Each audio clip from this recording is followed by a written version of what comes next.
Ladies and gentlemen, we're about to begin. The games begin. The games begin, that's right. Worked through all the bugs today.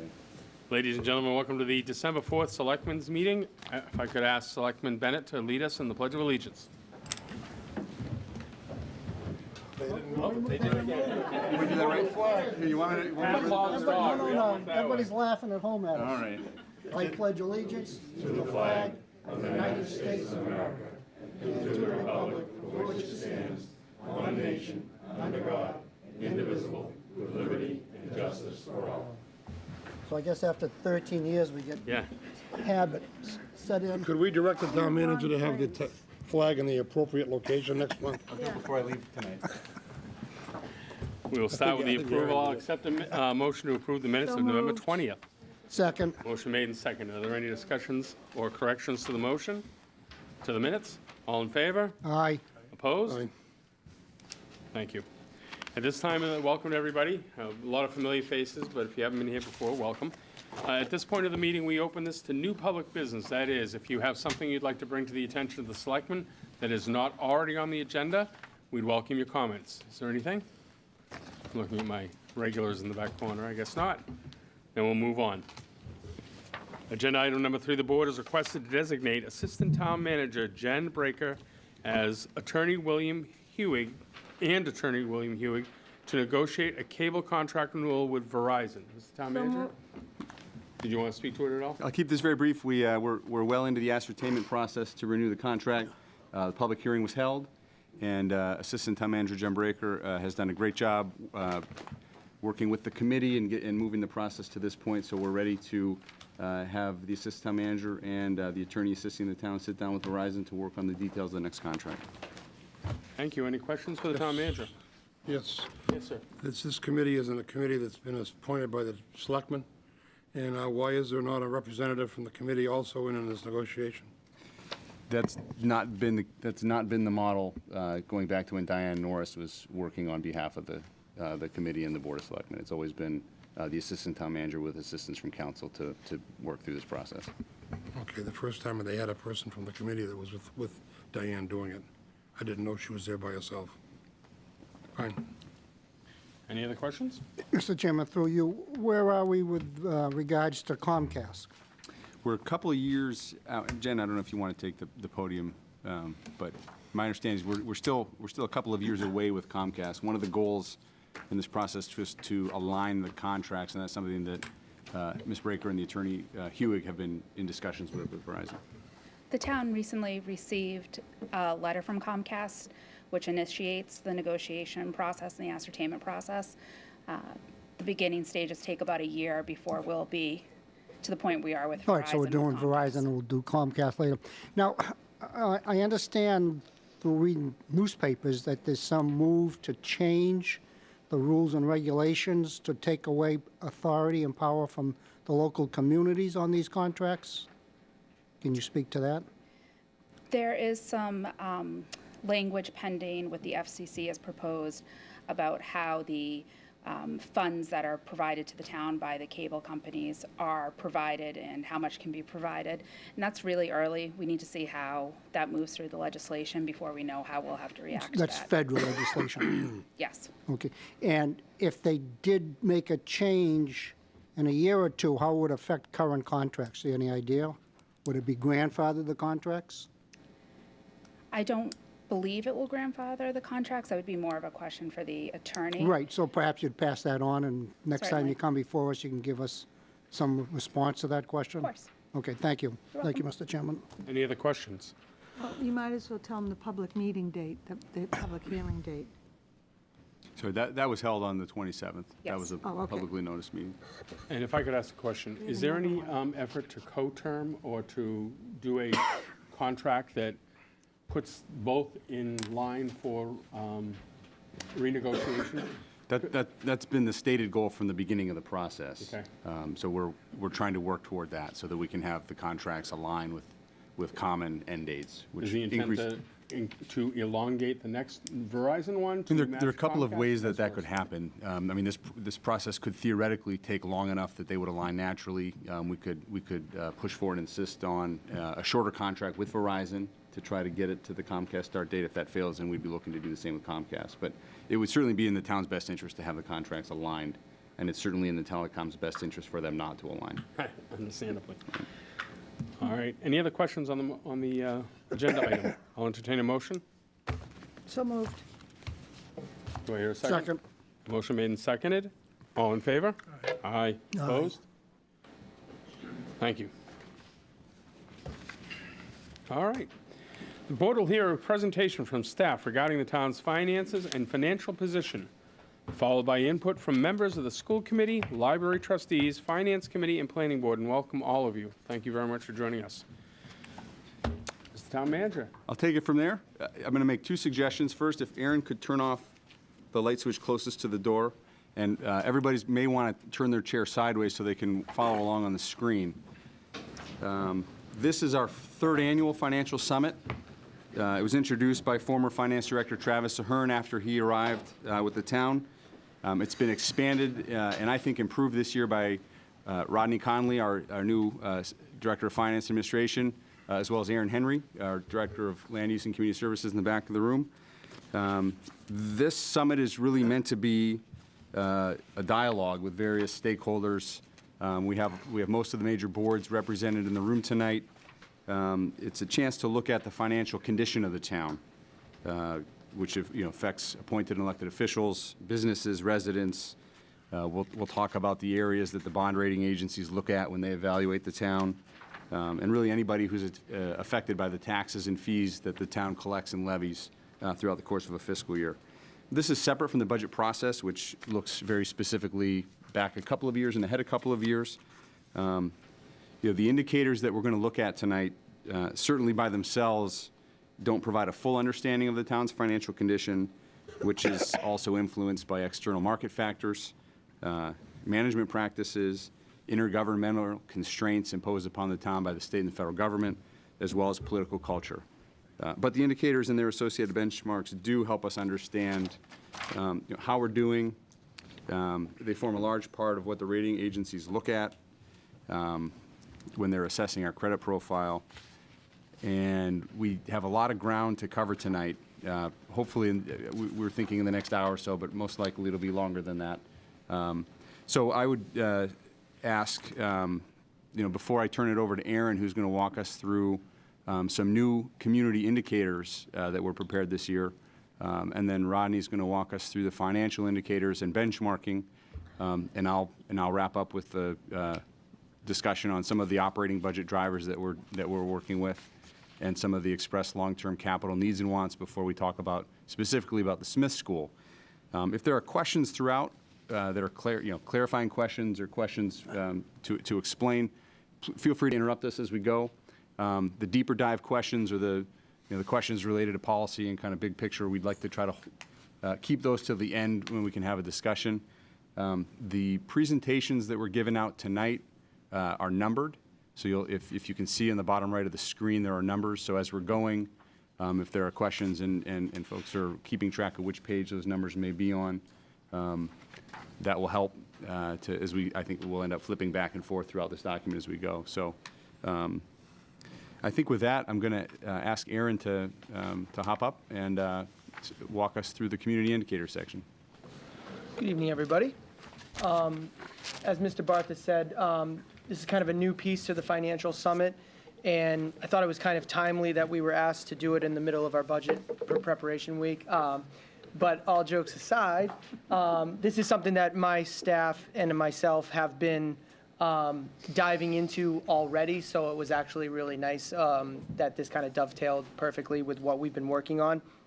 So I want to preface some of this as a year from now, when we're here again, you'll see probably a different, a little bit more depth to these. This really raised a lot of questions for us, probably rose more question than it answered.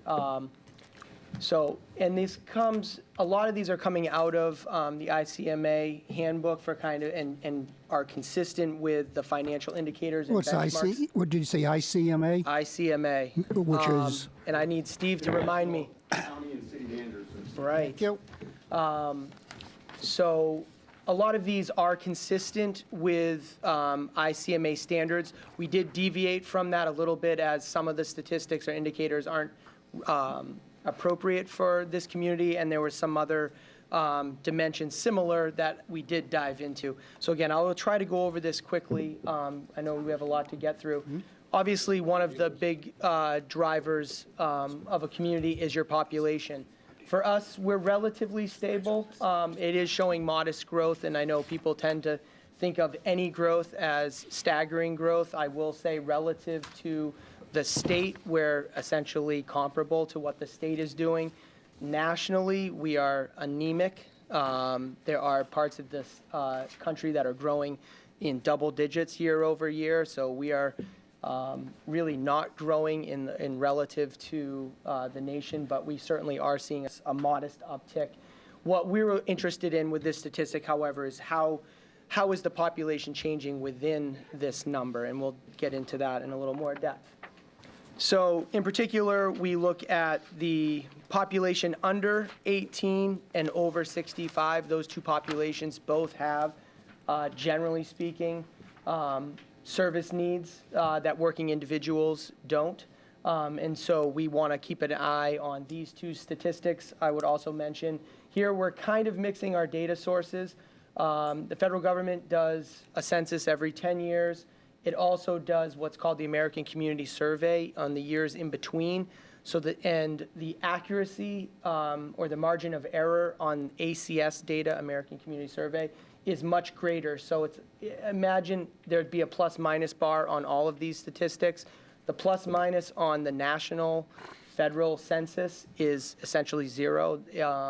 On the American Community Survey, it may be plus or minus 1,000 or 500. It's a lot broader. So when we're looking at ACS data, please remember that what we're looking for is broad trends, broad changes. We're not quite sure what the exact number is, but it's the best we can do. The Census Bureau no longer does a long form. The ACS replaces that, and it gives us a snapshot in between census. So Aaron, here, I'm sorry, you through that section of it? I just want to make a comment about that when you're through. Well, I'll wait till you get through okay. this slide. So here we see between 2000 and 2010, obviously we saw a decline in the number of residents under the age of 18 and an increase in the population over 64 in the years since. I think that trend is largely continuing, and we'll show that a little bit deeper in the next slide or two. Interesting to note that the median age of the community in 2000 was 40. By 2010, it was 44, and by 2016, it was 45. So again, there's a change happening kind of between these bars in the general population of the town. And again, that's something that the staff will continue to dive into over the years. So we'll keep moving ahead. Could you stay there for a second? Yep. Go back to that one? Absolutely. I was impressed or not impressed by the figures in those last 4 years of the data. There's no way that the statistics can vary that much, especially between 2016 and 2017. We aren't changing our population that much, and those figures are very, very misleading, I would think, in that you've got some that say there's more, younger, more older. 16 is way lower than, it just doesn't seem to be any kind of consistency or continuity. Yep, so the American Community Survey, this is the estimate for, with a 90%, like, you know, I can't remember what the right Level term of is. confidence. Yeah, level of Confidence confidence. Plus minus a 10%. So, you're absolutely right, there's a lot Around of. 20%, essentially. Well, I think what he was saying, the 2000 and 2010 bars at the left are full census data. So Yeah. And they look appropriate. And in Yep. 3 years, we'll have another Right. full census data bar. But in the meantime, we don't want to just wait. Well, I don't think we can rely on those kind of figures up there, because they don't seem to be consistent or make any sense at all, or any relevance to each other. I think you're right, and certainly no policy decisions would be made based Right. on the static on those particular. But it's a parts, good yeah. snapshot in between to see how the population is changing. And again, like I said, I wouldn't worry about this bar representing, 20.05%, but as a general trend, you see certain things. And again, I don't disagree. This is not perfect data set. But I was actually impressed by the previous slide. It appears that since 2000, for the 18 years, we've only grown 2,500 people in this town, approximately. That's Yep. that's a surprising number for the comments we hear about the growth in the town and what happens with our expanding, building permits and so on and so forth. To only see that it's Well, 2,500. household size is falling as well. Yep. So, again, you need more housing units to house the same amount of families that you did 20 years ago. So again, you see more development, but you don't necessarily see it showing up in the population. Yep. And again, to Mr. Clark's point, here you see the American Community Survey data looking much more consistent with the others. So again, it's an unfortunate kind of artifact of the American Community Survey that it does jump around a bit. So again, kind of diving within the data set and in the population here, we see household income, median household income. So half the town earning less than this amount, half the town earning more than this amount. Again, you'll see this is all relying on the last couple of census, federal census, pretty flat through 1990 to 2010. We are, when we look forward, when we project forward, we are seeing a fairly quick rise of median income. And again, that's something we're diving into. It does appear to be occurring when we look at other statistics in a deeper level. And that's something that we'll continue to flesh out as we go forward over the next couple of years. Aaron, if I may. Yep. Looking forwards to 2023, there's rumblings about the economy softening. Yeah. I mean, you saw what happened to the stock market today. Yep. Gave away all the gains for Monday. So does that 2023 bar seem reasonable? It does look a little high, but the changes that are occurring within the built housing stock will probably not be dramatically affected by Well, this that. is So- medium household income. Right. No, again, this could be a little overbaked, but I think you're going to continue to see it rise. And we have some other, and I'm not sure how many of them made it into this slide deck, but we do have some other indicators that we do think that that's a trend that we're likely to see. Okay. And we can, This is a good opportunity, too, to point out, for all of these slides, we try in the bottom left to cite the source of the data. So I don't think that the Bureau would be projecting recessions, but it stands to reason that eventually there'll be a correction to the market.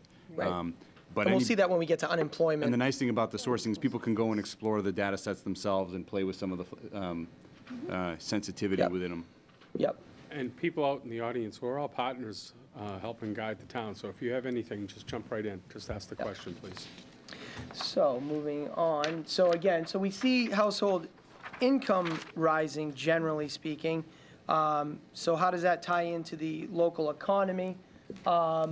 Here we see, and this is largely consistent, we are beating both state and national unemployment rates, but the lines all look very similar, just separated by a couple of points.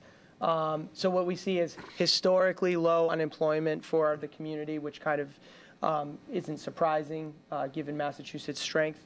And then you see the number of jobs is also increasing. Again, this data set is coming from the Massachusetts Department of Employment and Training. So these are, I think, a monthly survey done by the state. So again, a good trend.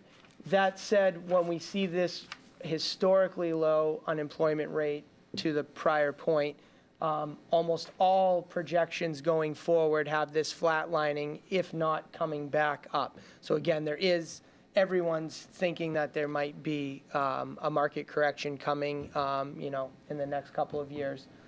But, so local economy looks good.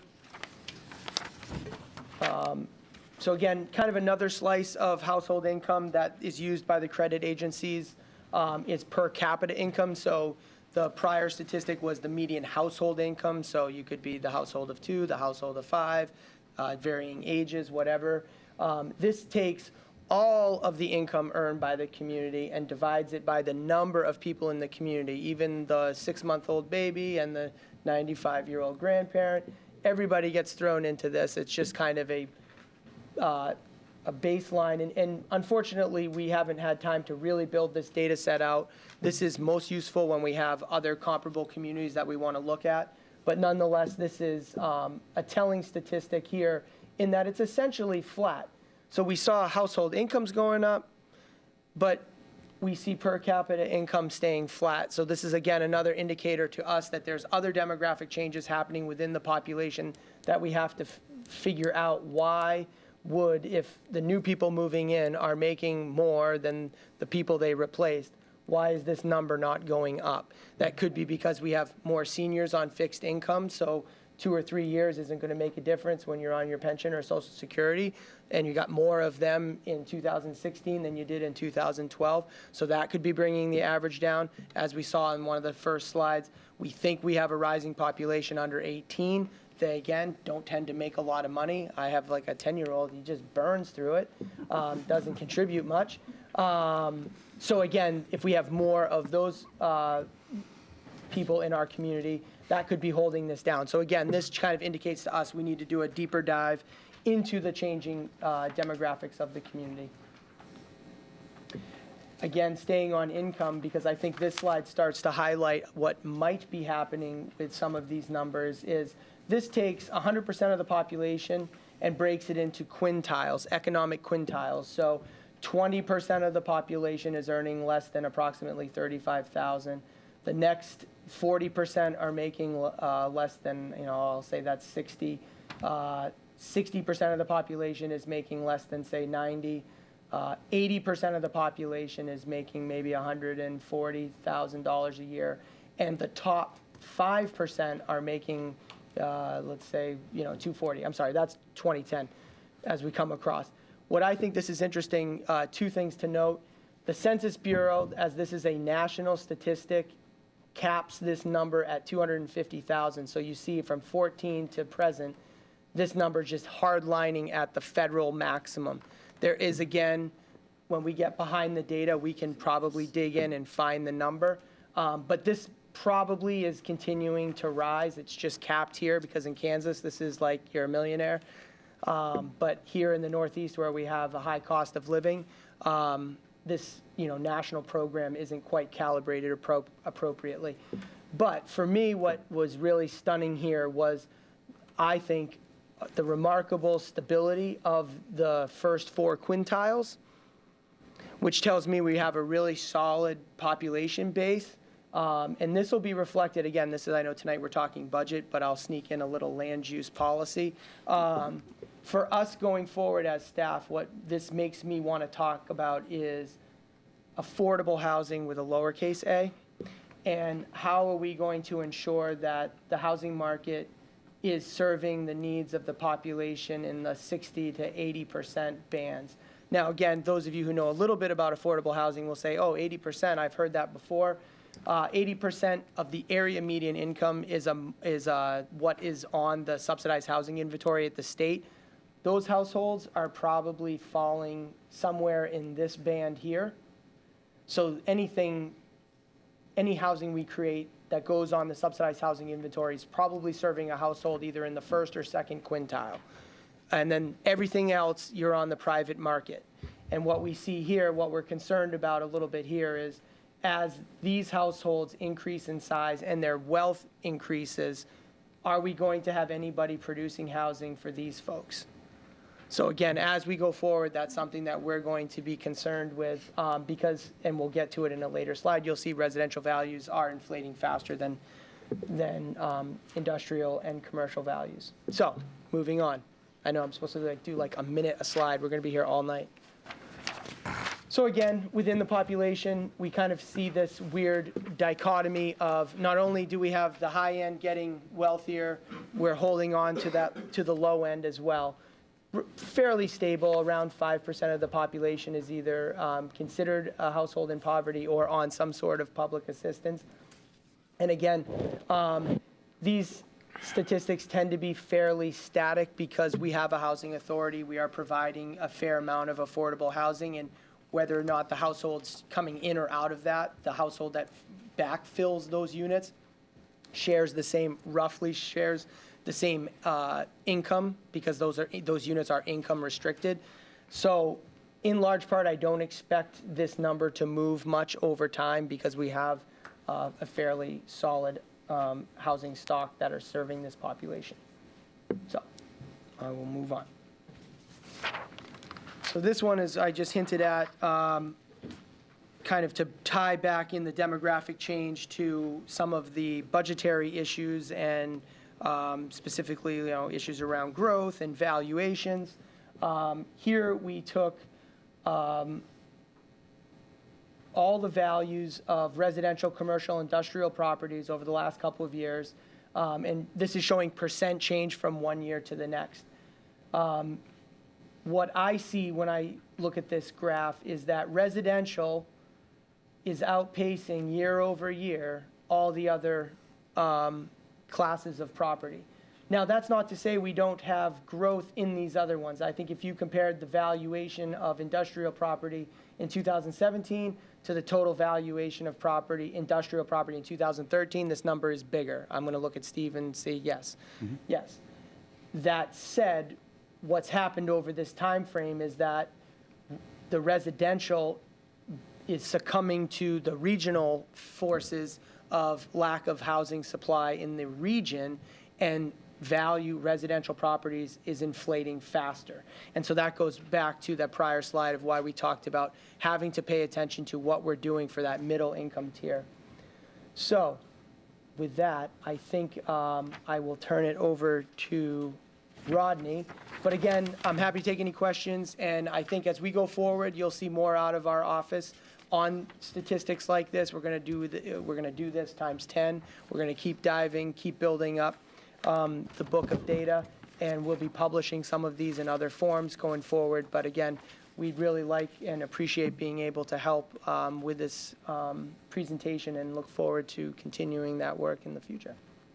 Thank you. Aaron, I know the taxes isn't your department, but aren't you afraid with these appreciations of residential values in comparison to commercial and industrial, that it's inevitable that the residential component of the community would have to be paying more of the taxes in the future if it's going to continue to increase like this?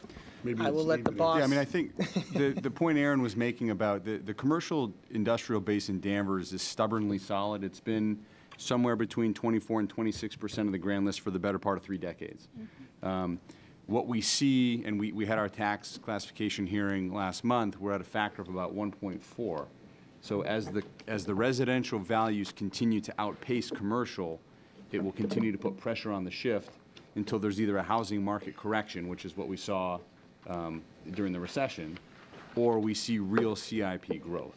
And real CIP, as stubbornly solid as it is at 24 to 26%, that the good news is we don't see it eroding. The bad news is it's really hard to build it. But I think, with the effort we've made in the last year to put Aaron and now David Fields really kind of focused on economic development and engaging with that community to make sure that we maintain what we have, we will try to keep that balance because it's worked well for a long time. But really, the ratios will be pulled back in when the housing market corrects itself, is most likely. See, I'm concerned that the commercial and industrial in town is not stable, it's stagnant. And but it's a good example is down on Sylvania on Endicott Street, where you had a beautiful building, now they're tearing it down, we're losing more tax bases. But the counterpoint to that, we learned today that Abiomed has been pulling permits every 6 months since great. 2015, and we learned today that they're going to be expanding right through 2021. So there's pluses and minuses, but that's really kind of static across the trend line. It's been a solid foundation. We hate to see the Sylvanias go, but we also want to make sure that we're staying responsive and proactive with the Abiomeds as they continue to expand. No question And I about think, again, not to steal Steve's thunder, but I think part of my job and the focus on economic development, the residential market, because it's a regional problem, doesn't need a cheerleader. In the 6 months I've been on the job, we've been trying to make it out to a lot of local businesses. they're really excited to be here, and there's room for growth without necessarily, changing the character of the town or any of that. I mean, there's a lot of just doing the little things and paying closer attention to some of the fine points that what these companies are looking for, and I'm very pleasantly surprised by what we've learned and what we've heard, because I think there's a lot of, and not everything's a low-hanging fruit, but I mean, there's a lot that we can do to kind of stimulate and enhance that that shouldn't be seen as large threats to community character. So I think we've got enough on our plate that we can, continue to pay attention to the two bars there. So I'll turn it over to Rodney. Only 40 more to go. That was really good. Great addition. I just want to say, and especially with the work we're doing now, I just think that was a great addition. That was nice. Thank you. Thank you. You'll forgive me if I don't take as long with my 40 as Aaron did with his 13, but if you have any questions, once again, please let me know. So when we talk about the financial summit, we look at 4 key building blocks upon which to judge some of these indicators. 3 of them are sort of the job of the administration. The 4th one is one that we really need the public to weigh in on, and that's service level solvency. And that's, are we able to continue to provide the level of service residents both want and expect? When it comes to the other 3, all 3 are important, but cash, for example, that's cash flow is Joe Collins' job. Budgetary and long run is our job. So the key is for you guys to help weigh in on the service level solvency. You'll notice that several of the slides use constant dollar, so we thought it'd be important to point out the constant dollar calculation. What we use is the U.S. Bureau of Labor Statistics Consumer Price Index. That's based on 1982 to 1984. So then we use 2000 as a base year, and then we build off of that using the calculation shown on the slide. The next year we'll probably upgrade to 2010, but I think it was important to have a 10-year look while still factoring out sort of that U-shaped dip of the recession.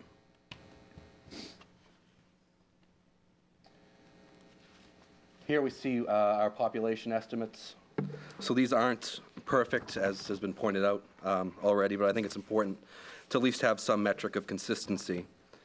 The town census doesn't have a 100% response rate, so it's a little bit difficult to use that. We have the 2010 census, and then for moving forward, as you can see, each year we use the 5-year ACS survey. For the last 2 years, that hasn't been updated, so in order to try to stay consistent with that metric, we used a 5-year rolling average. So the average increase from the previous 5 years from 12 to 16 was 0.94%. So we tacked that on to 2017, and then once again add that on to 2018. As we've mentioned, is it an exact science? No, but I think at least gives us some consistent method on which to base these.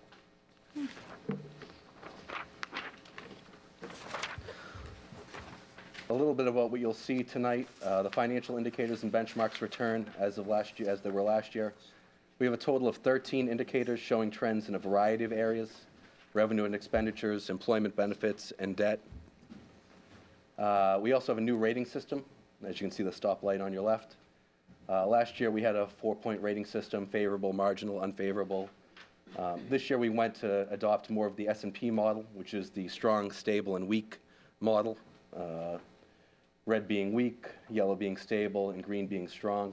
Not only does this align with the S&P rating strategy, but I also think it's a little bit clearer to state our position. For the benchmarks, we kept the same communities that we used in previous years. They're based on geographic proximity to Danvers and Boston, population, and their split of residential versus CIP.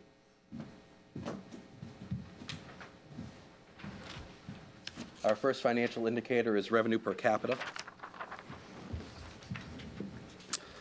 As the cost of services increase, it's important for the long-term fiscal health of Danvers to grow revenue and pace with expenditures.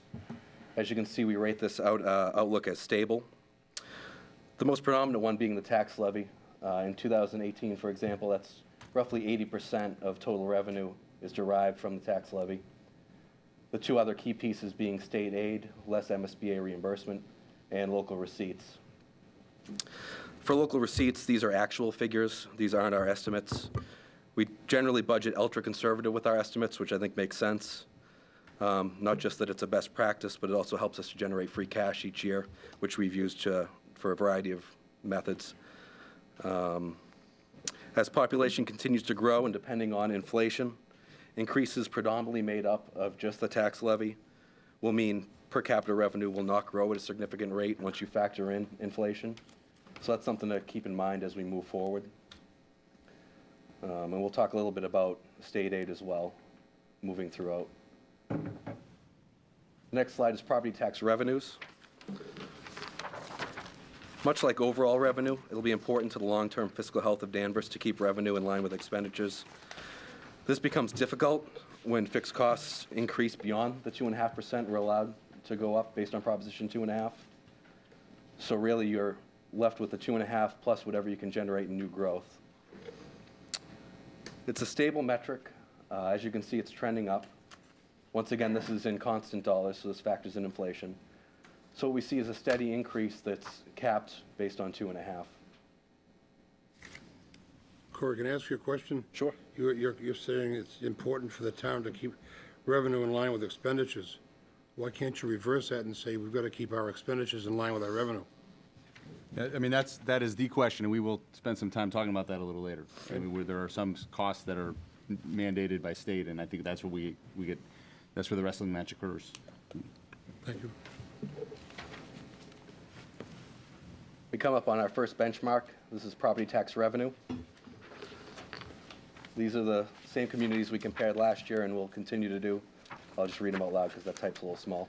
Linfield, Wakefield, Burlington, Andover, Beverly, Stoneham, North Reading, Reading, Peabody, and Salem.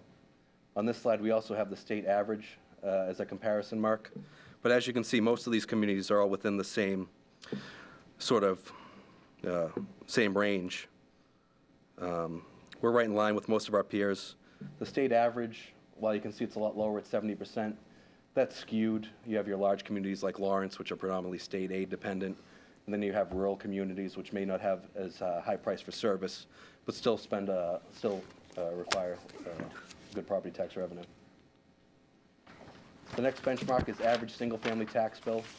Again, you see for the most part, we're in line with our peers at $6,025 for the 2018 average single-family tax bill. And really, most are in the line except for when you jump up here at Reading, Linfield, North Reading, and Andover.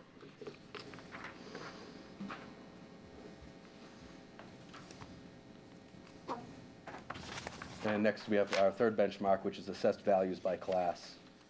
Obviously, the outlier here is Burlington with its sizable commercial base, but we're second on the list with 24%. And what I've learned over the past couple months is that's pretty standard for Danvers going back several years, around that 24% range. And not listed there, but the state average is around 83% residential, 17% commercial. So we're roughly 25% higher than the state's average in terms of CIP. And you'll see that even in our abutting neighbors to the north that have CIP bases of less than 5%, 3% commercial, things like that. So it's a relative strength and has been for a long time for the town. Our next financial indicator is state aid. It's important for Danvers to continue to monitor the fiscal health of the state, as well as the overall economy, to guard against unanticipated declines in this revenue source. We've been consistently over the past few years right a little bit above 10% for state aid as a percentage of our operating revenue.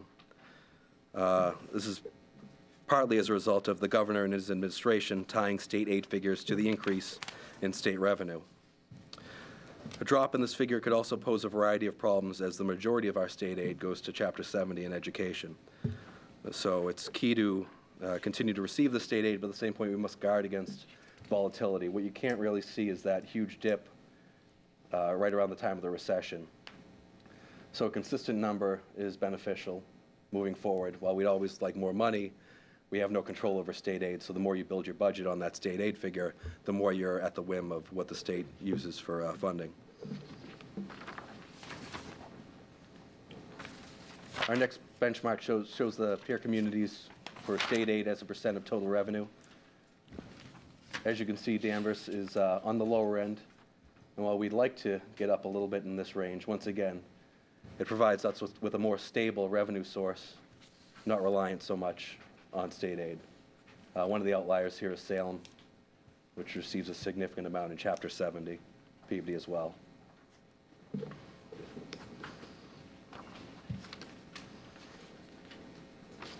Our fourth financial indicator is economic growth. One of the changes we made this year was we stripped out motor vehicle excise. While that's a sizable local receipt each year, it doesn't really tell a full picture of the economic growth specifically in Danvers. It's more of a regional trend, although we do benefit, and Joe Collins can talk to more about this, but we do benefit of having the auto dealerships here in Danvers as we make excise revenue off of, for example, leases that are housed in Danvers. So that's a good revenue source. Doesn't necessarily tell the picture of where we are from an economic growth standpoint. So instead, we focused on the two remaining, which are building permit fee revenue and new growth. And those have been relatively stable since 2008. As you can see, it's a small percentage of overall operating revenue, but it's a key one because it's the one we can try to do the most to increase. We're at about 1.54% in 2018. Right around 600,000 seems to be our baseline for new growth. So anything over that is good news.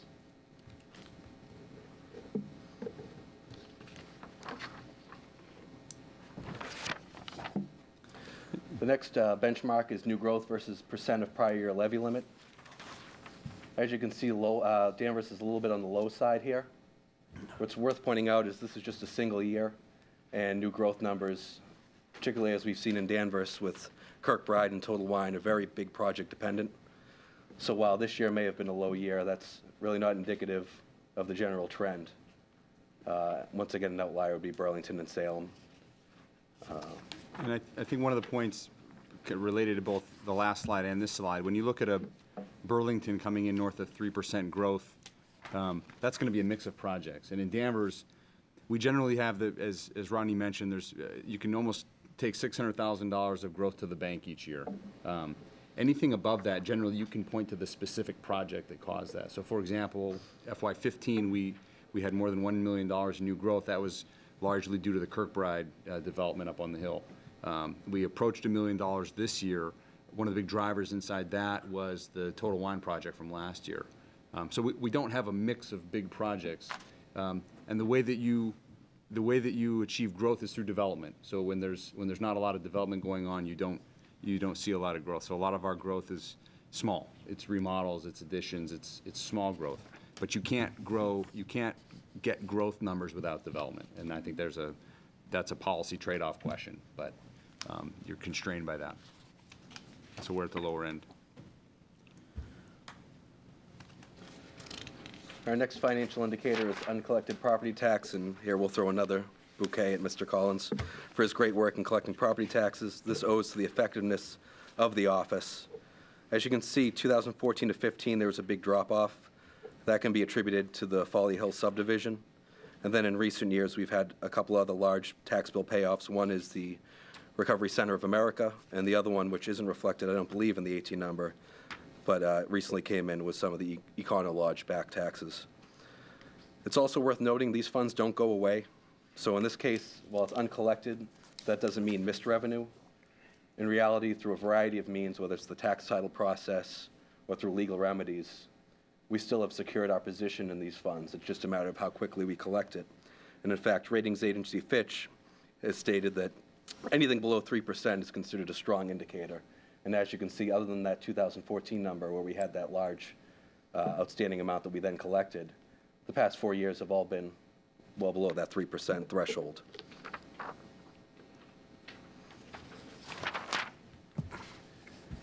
Now we get into expenditures per capita.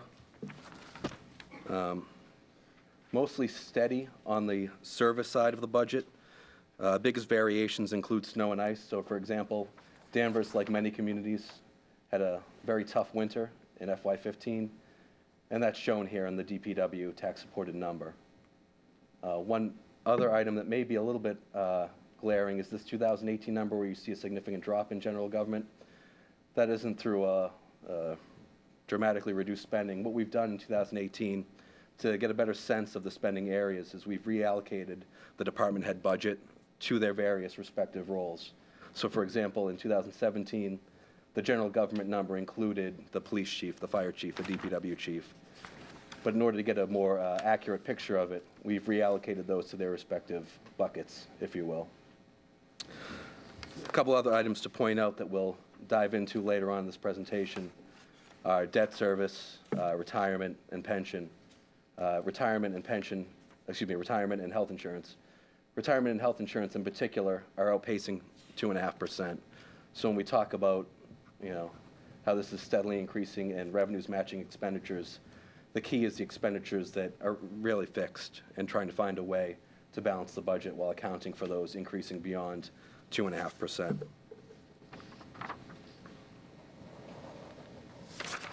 Next, we look at total expenditures per capita. Danvers smack down in the middle at $3,400. I'll buzz through these a little bit quick because it really isn't an apples-to-apples comparison necessarily. There's a variety of factors that could kind of skew this a little bit, such as whether certain aspects of government service are tax rate supported or user fee supported. Public safety being one, whether or not there's a dispatch or whether or not the town has their own ambulance service can skew these a little bit. But again, Danvers is right in the middle. And public works as well, the same thing, whether or not there's a tax base that covers trash and recycling, for example, or whether or not there's a user fee associated with it can skew these numbers a little bit.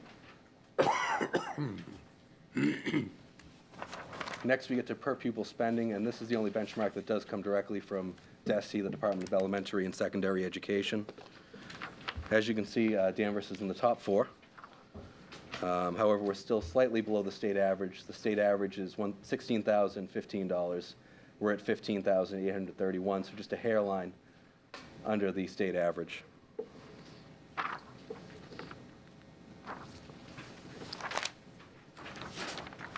Next, we look at salary and wages, and this is one where we rate the outlook as strong. As you can see, this is salary and wages as a percent of total expenditure, and this is flatlined. In fact, it's dipped in a couple of years, but it's been pretty flat for 10 years now, right around that 55, 56%. And this is a key indicator, not just that we provide affordable but fair cost of living increases, but it also helps us on the back end with retirement, with OPEB, by limiting these expenses. So this is the current town employees' salaries? Correct. Okay, not a per capita or a Yeah. town assessment. Okay, thank Yeah, you. And what- this is, actually, oh, sorry, go ahead. Something that we looked at 2 years ago, in the FY17 budget, we published some numbers. We had, when we had retirements, Lenny Marshall retired, Diane Norris retired, and we were replacing them with sort of new positions, and we were promoting from within. We added the IT director, and there was a question about the headcount, what's happening with the headcount. And we took a look back, and from 2007 to 2017, the tax-supported headcount for the town of Danvers actually went down by 1, from 233 employees to 232. And as an employees per 1,000, which is something that the rating agencies look at, we went from 9.1 employees per 1,000 in 2007 to 8.4 employees per 1,000 in 2017. So fewer employees per, the employee headcount was flat, population was growing, and the services didn't change much in those 10 years. So there, it stands to reason that the headcount was providing the same level of service to more residents. Some of the costs continue to increase, which again, we're going to talk about tonight, and some of those budget drivers, but the headcount has not increased over time. Certainly, it's actually gone down in relation to the population in the town. So what is it that makes this a strong outlook? What is the measurement that? You don't see it trending upward. So through collective bargaining and through managing headcount, we've been able to manage salaries and wages as a percent of the operating budget. Thank you. The next financial indicator is benefits. While the graph appears to be only increasing modestly, as a percentage of salaries, as you can see, it's only a slight increase.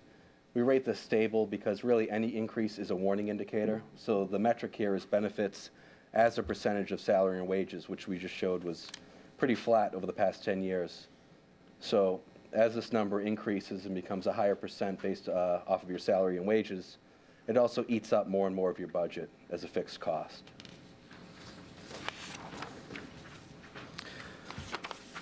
It's also worth noting this is pretty common throughout the Commonwealth.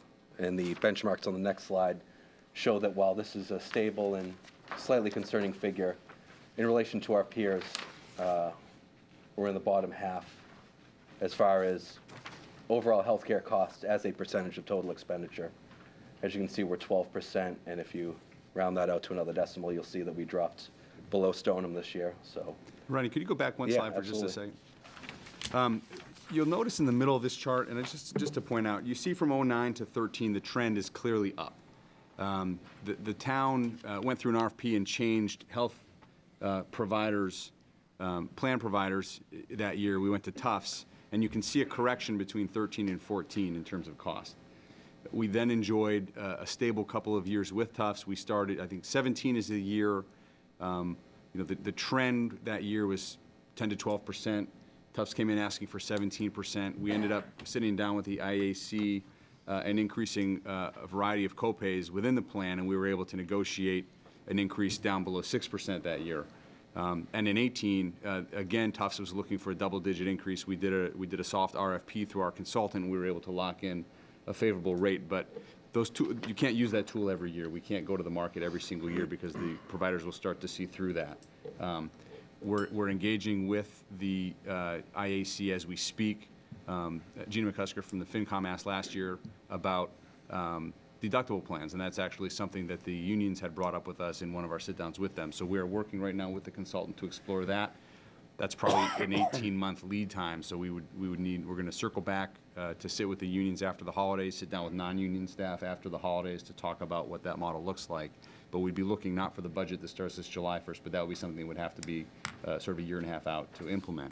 But I guess the point there, this slide, you can sort of see it's a very gradual on the chart, but we've played a lot of cards and a lot of work goes into managing this cost. But unfortunately, the three things that determine your health cost, the overall market, which we have no control over across the United States, the number of participants you have in your plan, and then the experience within your plan of those participants. So we've had a pretty good year experience-wise.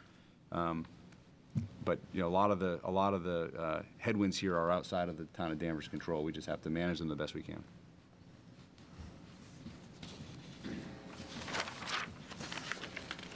our next financial indicator, number 9, is reserves and free cash. This indicator is rated strong based on our current position and also our continuous ability to generate free cash. As fixed costs rise, there'll be more pressure to capture some of the revenue in our budget estimates. And it's worth noting that each time we inch a little bit closer beyond our ultra-conservative budget estimates, particularly in local receipts, where it's a zero-sum game, you'd be eating into some of that eventual free cash that we've used to a variety of success, both through capital outlay each year and also through investing into our stabilization funds, which helped fund the high school project and which we hope will help fund the Smith School project as well.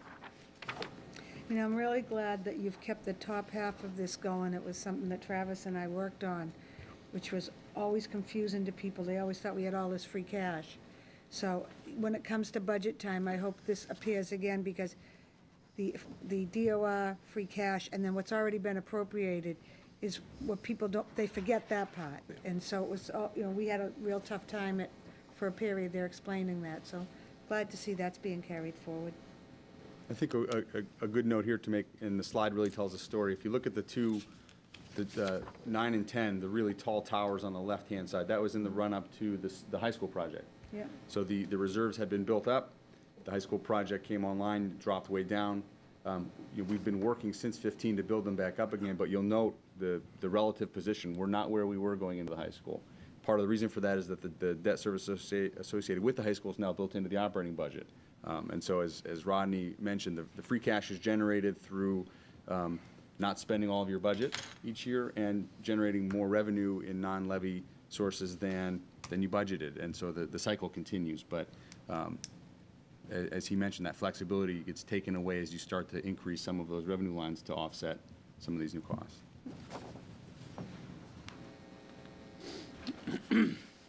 Our next indicator, indicator 10, we also rank strong. It's unassigned fund balance. And here the town has a policy of staying between 8 and 12% of its unassigned fund balance. Similar to free cash, but it's more of a true accounting figure, whereas free cash is more of a snapshot in time. For example, unassigned fund balance, that'll include your general stabilization fund, whereas free cash can be reduced in that snapshot if you have a grant in deficit, for example. The use of free cash, however, does impact this, and we see this a little bit in 18. While we're still well above our target of 8 to 12 by over 1%, it is down a little bit, and those numbers aren't official yet, as we're still waiting completion of the FY18 independent audit. But once again, this will be the 5th consecutive year that we're within that 8 to 12%. And I'm going to keep jumping in, and I'm just dragging this night out, but I can't help myself. When the rating agencies are looking at this, they're looking for trends. And in particular, they're looking for unplanned or unexplainable trends, typically downward. That's a very bad sign from the agency's perspective. The longstanding policy in Danvers, which is perfectly acceptable to the agencies, is planned use of your reserves. So we use our reserves for planned drawdowns for cash capital, for transfers into assigned fund balances that we want to use for specific purposes. So there's even though we see the drop off from 17 to 18, there's a narrative that goes with that. We're building up the school stabilization fund. We had a good free cash year, so we got ahead on some of our capital costs. That's what they're looking for. They want to know why you are where you are. And if it's going down and you can't explain why, it's just because you're not generating revenue to cover costs, and then that's when you get into big trouble with the agencies. And as the manager pointed out, that's a key one, the school stabilization. Because while that's still money in a reserve that can be used, it's technically considered committed because we've put it now in a school stabilization fund versus our general stabilization fund. Rodney, what did you say about staying above 8%? I'm sorry, I didn't. The target is to stay between 8 and 12%, as you can see right here. So that's Right. these two top bars right here, By who? by several ratings agencies as well as the ICMA. So And by actually our the town- rating agencies? Okay. And the rating agencies generally say 10% is a good number to aim for. We established 3 years ago, 2.5 years ago, that our policy was going to be the range 2 above and 2 below 10 rather than 10 on the nose. Generally, if you have a hard number, if you're below it, they want to know why you're below it, and once you're above it, they want to know why you're above it. So having a range, it makes it a little easier to explain as well. And it gives you the flexibility you're looking for from year to year. But 8% is the goal, okay. Financial indicator number 11 is our pension liability, and this one's ranked stable. So the town has made significant progress in weathering the storm of 2008 and the downturn in the market. We're now at 58.6% funded, and that's as of our January 1st, 2018 valuation. The pressure point here is the annual increase. So we're expecting an 8% annual increase for the next 8 years, followed by a 4% increase in the years beyond until we're fully funded. It's worth noting that Danvers has lowered its assumed rate of return to 7.5%, which again is a more conservative figure. We've also accelerated the schedule so that we'd be fully funded in 2035 versus 2036. Both of those are sound best practices and are rated favorably by ratings agencies. The next slide, I'm sorry. Sir, can I ask a question Sure. on that last slide? In the language to the upper right, you say that CARE Act considers 60% funded to be a warning indicator, and for systems under 60, CARE Act tracks performance against the state system and could potentially force underperforming systems to invest. Well, we're below 60%. Right, so are we kind of skating on the edge of it being a problem? I wouldn't say we're skating on the edge by any means. In fact, while they do consider 60% a warning threshold, a large majority of communities in Massachusetts are below 60%. In fact, Massachusetts overall is at 62% funded. That's the average. So just as many are below that as are above that. And for comparison's sake, Andover, which is a AAA-rated community, has a funding ratio below 50%. They're at 48%, and they are not at risk of a takeover. That's language that the state allows itself. If there's a system that is chronically underperforming, or they may have some concerns about the way that it's been managed, they do have the authority to step in and move the assets over to the state to protect the employees. But neither Danvers nor Andover nor most of the systems on that slide here are at risk of state takeover.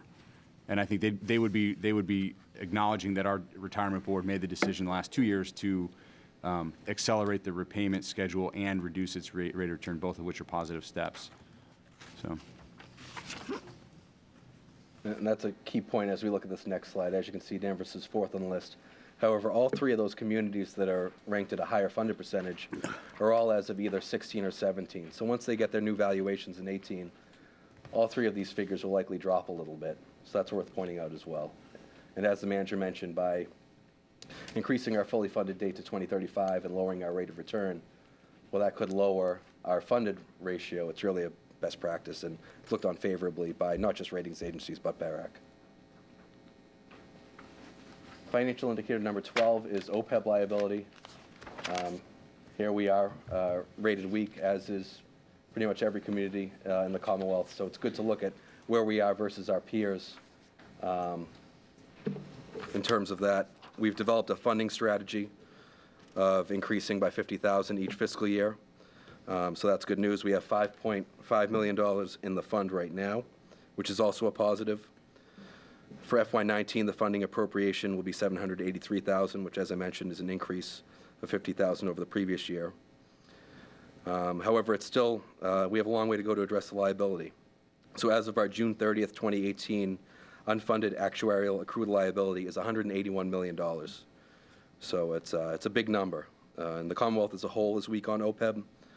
But we have to remember, when we judge this week, while we are doing well compared to a lot of our peer communities, ratings agencies like S&P and Moody's aren't ranking us based on Salem or Burlington necessarily. They're looking at through a national average. So that's something to keep in mind. And the last financial indicator, debt service. This is another one where we rank strong, debt service per net operating expenditures. So the target is to be under 10% for our net debt service versus operating expenditures. To put that in a little comparison, not only are we well below that figure, Fitch considers 20% a warning sign, and S&P would tell you that 15 to 20% would be considered a high number. So we're well below those.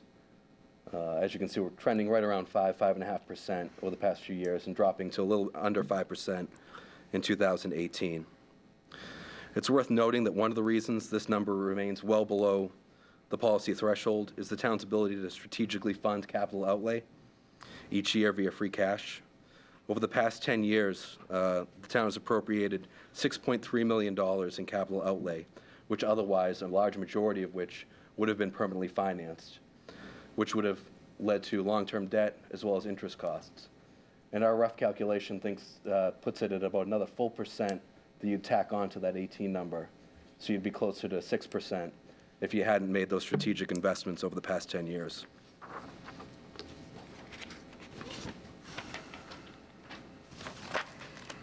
And finally, for a benchmark, we have debt service as a percent of the budget. Once again, as you can see, Danvers is on the lower end, which is good news. Some of these are significantly high, such as Andover and North Reading. But for the most part, we're right in that bottom half at 5.9%. Can I just back this up one? I'm Sure. sorry. I'm just looking at the background on the debt service, something that when we come to budget time, we're going to have to really look at, and that is the overextension of some of this debt is going to cause problems down the road. So that note is up there. We should be keeping our eyes on that, too. You know, that our fixed obligations now are going to impact us in the future. So just something we need to, probably during budget time, take a good look at. Sorry. With that, I will turn it over to the manager.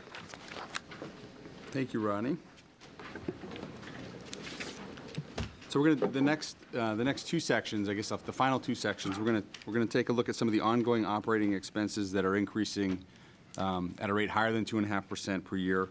We'll also look at some of the significant capital projects that have been discussed at various times since some of them before I arrived in Danvers, some of them after I arrived in Danvers, that would certainly be beyond the school project that we're looking at in the short term. I can figure out how to use this. There we go. So Selectman Clark was alluding to some of these throughout the presentation, but the table on the screen sort of oversimplifies the structural, budget deficit that we start with at the beginning, really, of every budget cycle. These are all fixed costs.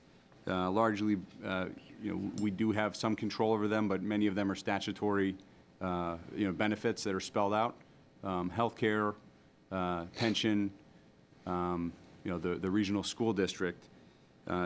It's worth noting here, the schools do comprise the largest portion of the town's budget, but even at 3.3%, compared to a lot of school systems, that's a pretty modest increase.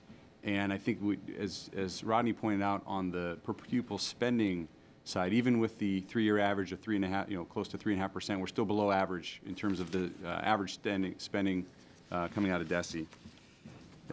What's not listed here, which Rodney just mentioned, is the $750,000 a year that we average on cash capital for things like cruisers and plow trucks, mowers, pickups, things like that.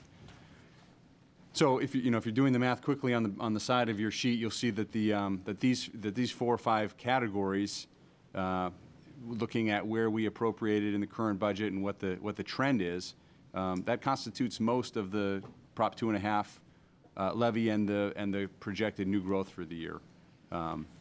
So this is kind of the starting point for every budget cycle. We look at, can we negotiate the health costs with Tufts down? We start talking right now with the tech about what their student projection numbers are going to look like. The retirement board is finalizing its figures for the next year. But these are big numbers that we only have varying degrees of control over. Steve, if I may, on the retirement contribution, just kind of walk me through why you do 8% for 8 years and then drop to 4%. So that's based on an amortization schedule that's put together by the actuary. So we have an obligation to fully fund our pension system by 2040. We have chosen, Mike Hagan is on the board, Joe Collins is on the board. They've determined that they'd like to push that date forward to 2035. Right, so for the next 16 years, why not have a more average percentage? We could slightly reduce the annual contribution required if we were to re-extend our fully funded date back out closer to 2040, or if we were to increase our assumed rate of return, both of which would be viewed as negative. Yeah, you don't want to assume a greater rate of return. So but that's determined. The actuaries put together a table for us showing, based on their liability projections, based on mortality tables and cost of living assumptions, what the requirement's going to be every year between now and 2035. But to build on Dan's question, why couldn't we go 6 for 12 years and then some amount? Well, I mean, Keep the end date as so it is. it's a fair question. I think when we get to when we have the conversation about funding for capital projects, we end up in the same boat. It's like backloading the Major League Baseball contracts, which you're seeing less and less of. We could deflate the early year figures. We're going to be having bigger and bigger increases in those final years. Yeah, I would just add, so if it was just a straight funding, a dollar amount, then ideally you could just chop it up over that period. But you're really predicated on investment. The more money you get in, the more money you're going to return, as well as weigh yourself against risks in the long term. So it's you got to put your money to work, so to speak. All right, thank you.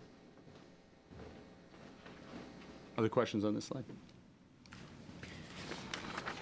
This one will just kind of work through quickly, but we've been very focused on getting the Smith School ready for town meeting this coming spring. But these are some other projects. The consolidated public works yard is a project that was being discussed when I got here 4 years ago. It remains in year 5 of our capital plan. We'll probably keep it in year 5 of our capital plan this year, much to the dismay of the public works employees who are watching tonight. If any of you have been up to Hobart Street, it's a pretty constrained site. We did acquire the 7 Canal property using water and sewer retained earnings as a medium-term solution for that. That project, of course, was delayed when we opted to use that site as a staging area for the Browns Pond decontamination project this year. But that's a project that remains somewhere in the list of priorities. Where, I'm not sure, but it's certainly been discussed. We talk about the Smith School being the last school project. It's really the last school project in this cycle. We have 3 elementary schools that were last renovated in the early 1990s. We're working on a sizable roof project this year at Highland. We know we have to do a roof project at Riverside next year. So those we have large facilities that get a lot of abuse, and Buildings does a good job maintaining them, but they will need attention sooner rather than later in the grand scheme. And then in the bottom left, we have committees actively working on LaBelle's Grove, the Hay Barn renovation, the rail trail expansion.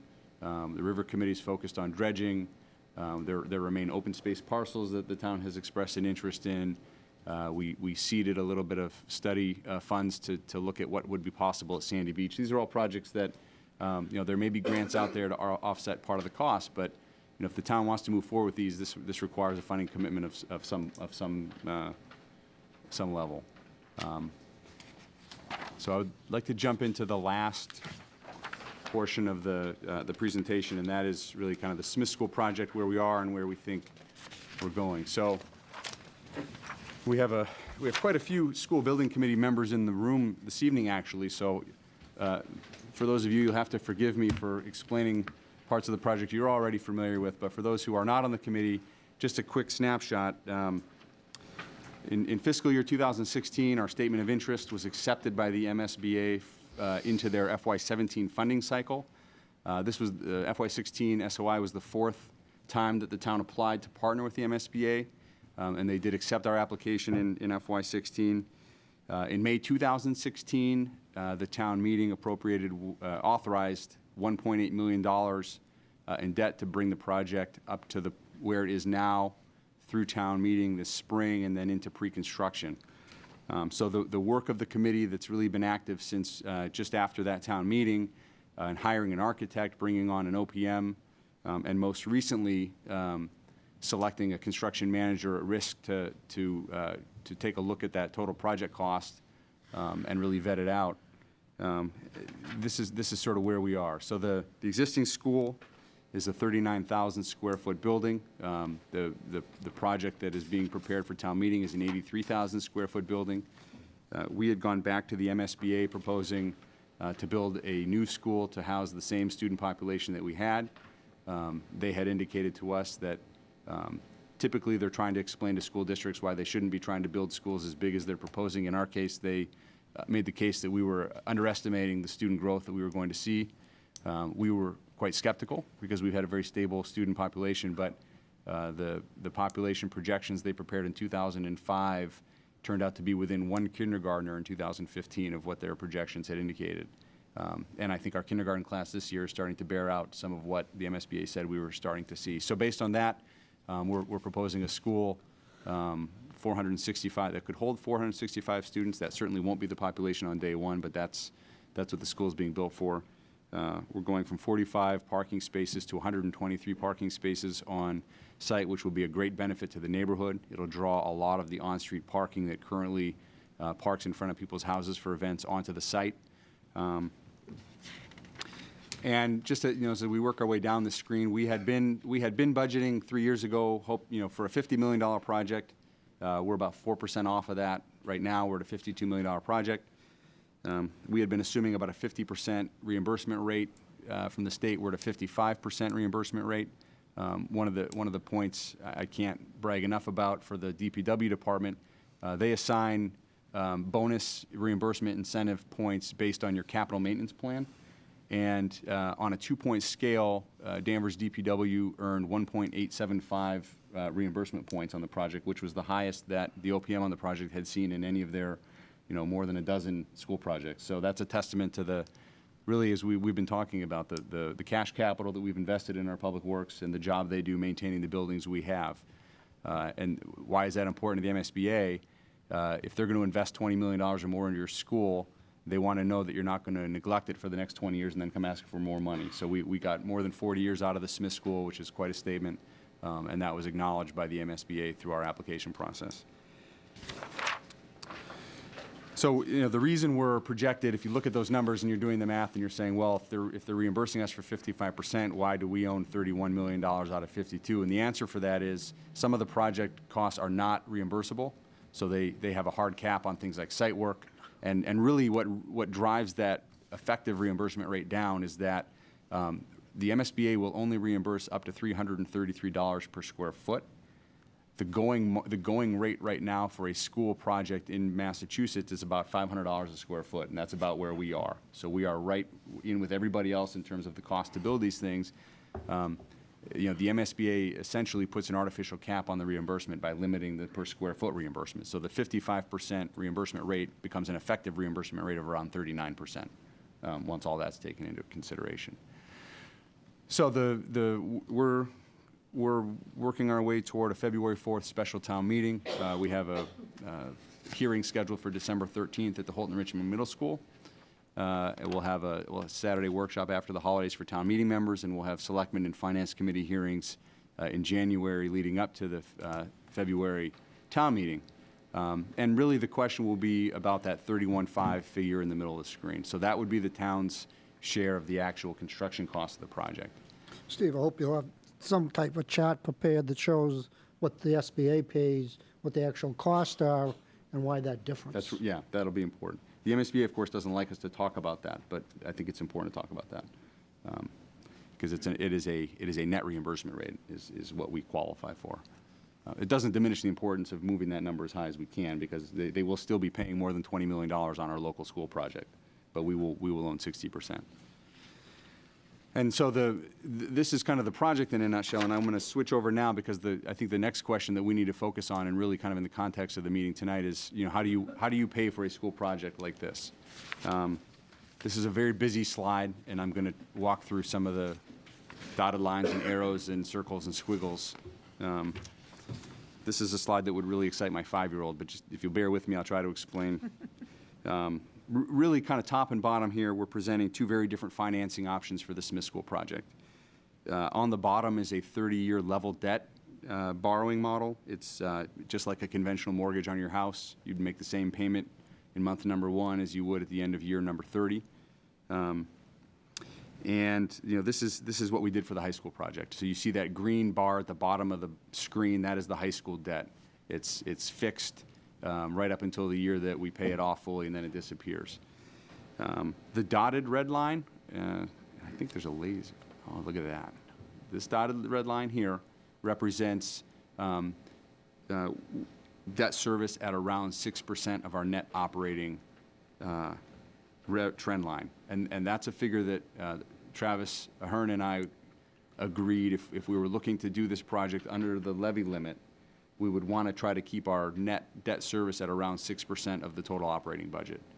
And I think that's important. Although we have very low debt in the eyes of the rating agencies and really universally, we are at our levy limit in terms of providing services and paying for our existing costs. So we don't have room to increase debt significantly within the limit. So we were anticipating probably we would need between $8 and $9 million over those peak years.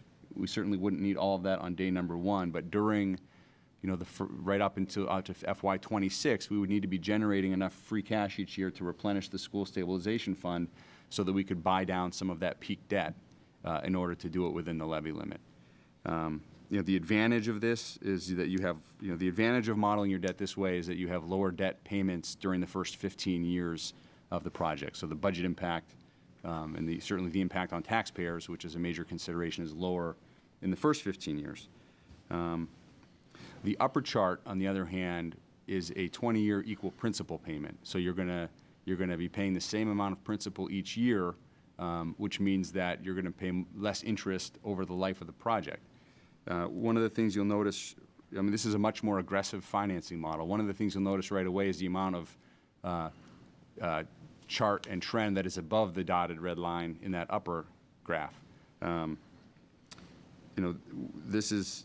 would be no way to finance this project using the stabilization fund to offset that debt. You could do it on the bottom chart. You'd be shaving off less debt. But if you notice the difference between the yellow here, you're front loading some of the debt here. So you'd be facing higher costs in the first 15 years, but really the difference between the two is what you're going to see out here. And that yellow block at the end of that bottom chart represents interest payments that you wouldn't be paying under the more aggressive financing option. And I'm going to move to the next slide, which I think will kind of isolate. Before you do, yep. I'm noticing, and maybe it helps tell the tale a little bit better for you, just for you to consider, is move the yellow to the top. The green, the blue, the red, those are stable. The red is. Those We had it, so we those aren't actually had it, changing. we could do it both. We had it structured that way at first. When you do that, the yellow tends to go up and down, and it kind of diminishes the structure. You know, Okay. on the bottom, it's flat. But we did look at it both ways, and we could try it that way. But I think the next slide starts to show some of the difference between. So this graph shows just the financing for the Smith School. So whereas this chart, you know, the green is the high school, the blue is all other debt, and then that thin purple band, those are the bands that we have, or the bond anticipation notes that we have out for the Smith School right now. The red debt, these would be things like the fire truck we bought a couple years ago. There are always going to be things that are too big for the operating budget, but you're not necessarily planning 20 years out that are going to come along.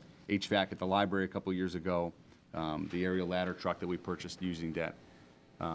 So the yellow on this slide is what we're talking about here. And so the red represents the 20-year financing model, and you can really see kind of the difference here between the peak for both of these. The blue represents stretching the debt out over 30 years.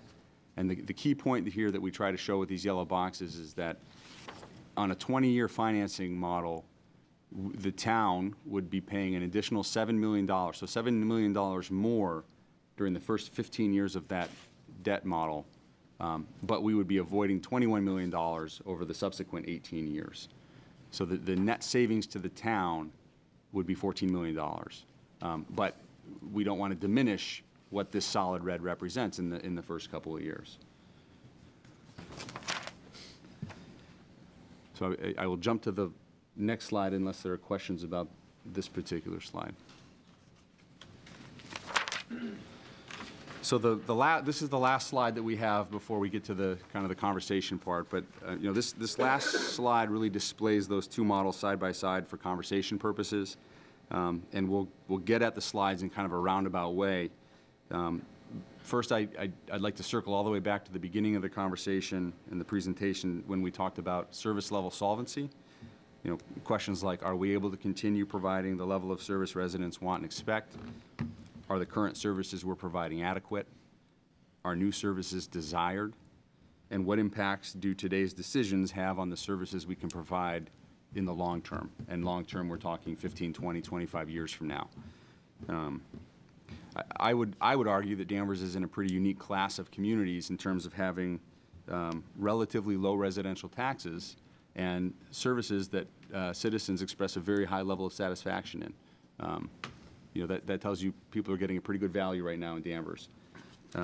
This has been achieved, of course, over time through conservative budget practices, the strong commercial base we spent some time talking about tonight, and a focus on strategic excellence instead of broad mediocrity. And what I mean by that is Danvers isn't quick to jump into new services and new ventures. You know, what we do we're good at, and what we're not good at we don't generally do.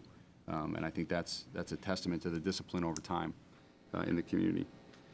But I want to stress, and I think that with a lot of the metrics we talked about tonight, it's a delicate ecosystem. You know, the way that we budget on an annual basis is cyclical. You need to budget to reserve so you can continue to pay cash for the things that you've paid cash for, so that you have on a year forward basis the same flexibility you enjoyed the previous year. And I think, you know, what we want to emphasize and start the conversation on tonight is that we will. It's not a question of if, it's a question of when, and we will eventually reach a point where there will have to be a trade-off between either increasing spending to maintain services or reducing services to maintain spending. And I think that's the point that Selectman Clark started to raise earlier tonight. You know, the Smith School, and I think this screen sort of puts that dilemma in pretty stark relief for us, but it could have been any large capital project that we could have put up on the screen for this conversation. You know, as budget drivers like retirement and healthcare and regional schools, which are our obligations under the state, continue to outpace Proposition 2.5, and our non-revenue sources like state aid, pilot payments, local receipts don't keep up with inflation, the pressure eventually becomes unsustainable. And you know, we will continue to explore and present creative options for managing some of these costs, like we're doing with healthcare. But frankly, there aren't enough tools available to permanently bend or reshape the trend. And we can, the Smith School fits within the levy limit under the 30-year model. That was the goal 4 years ago.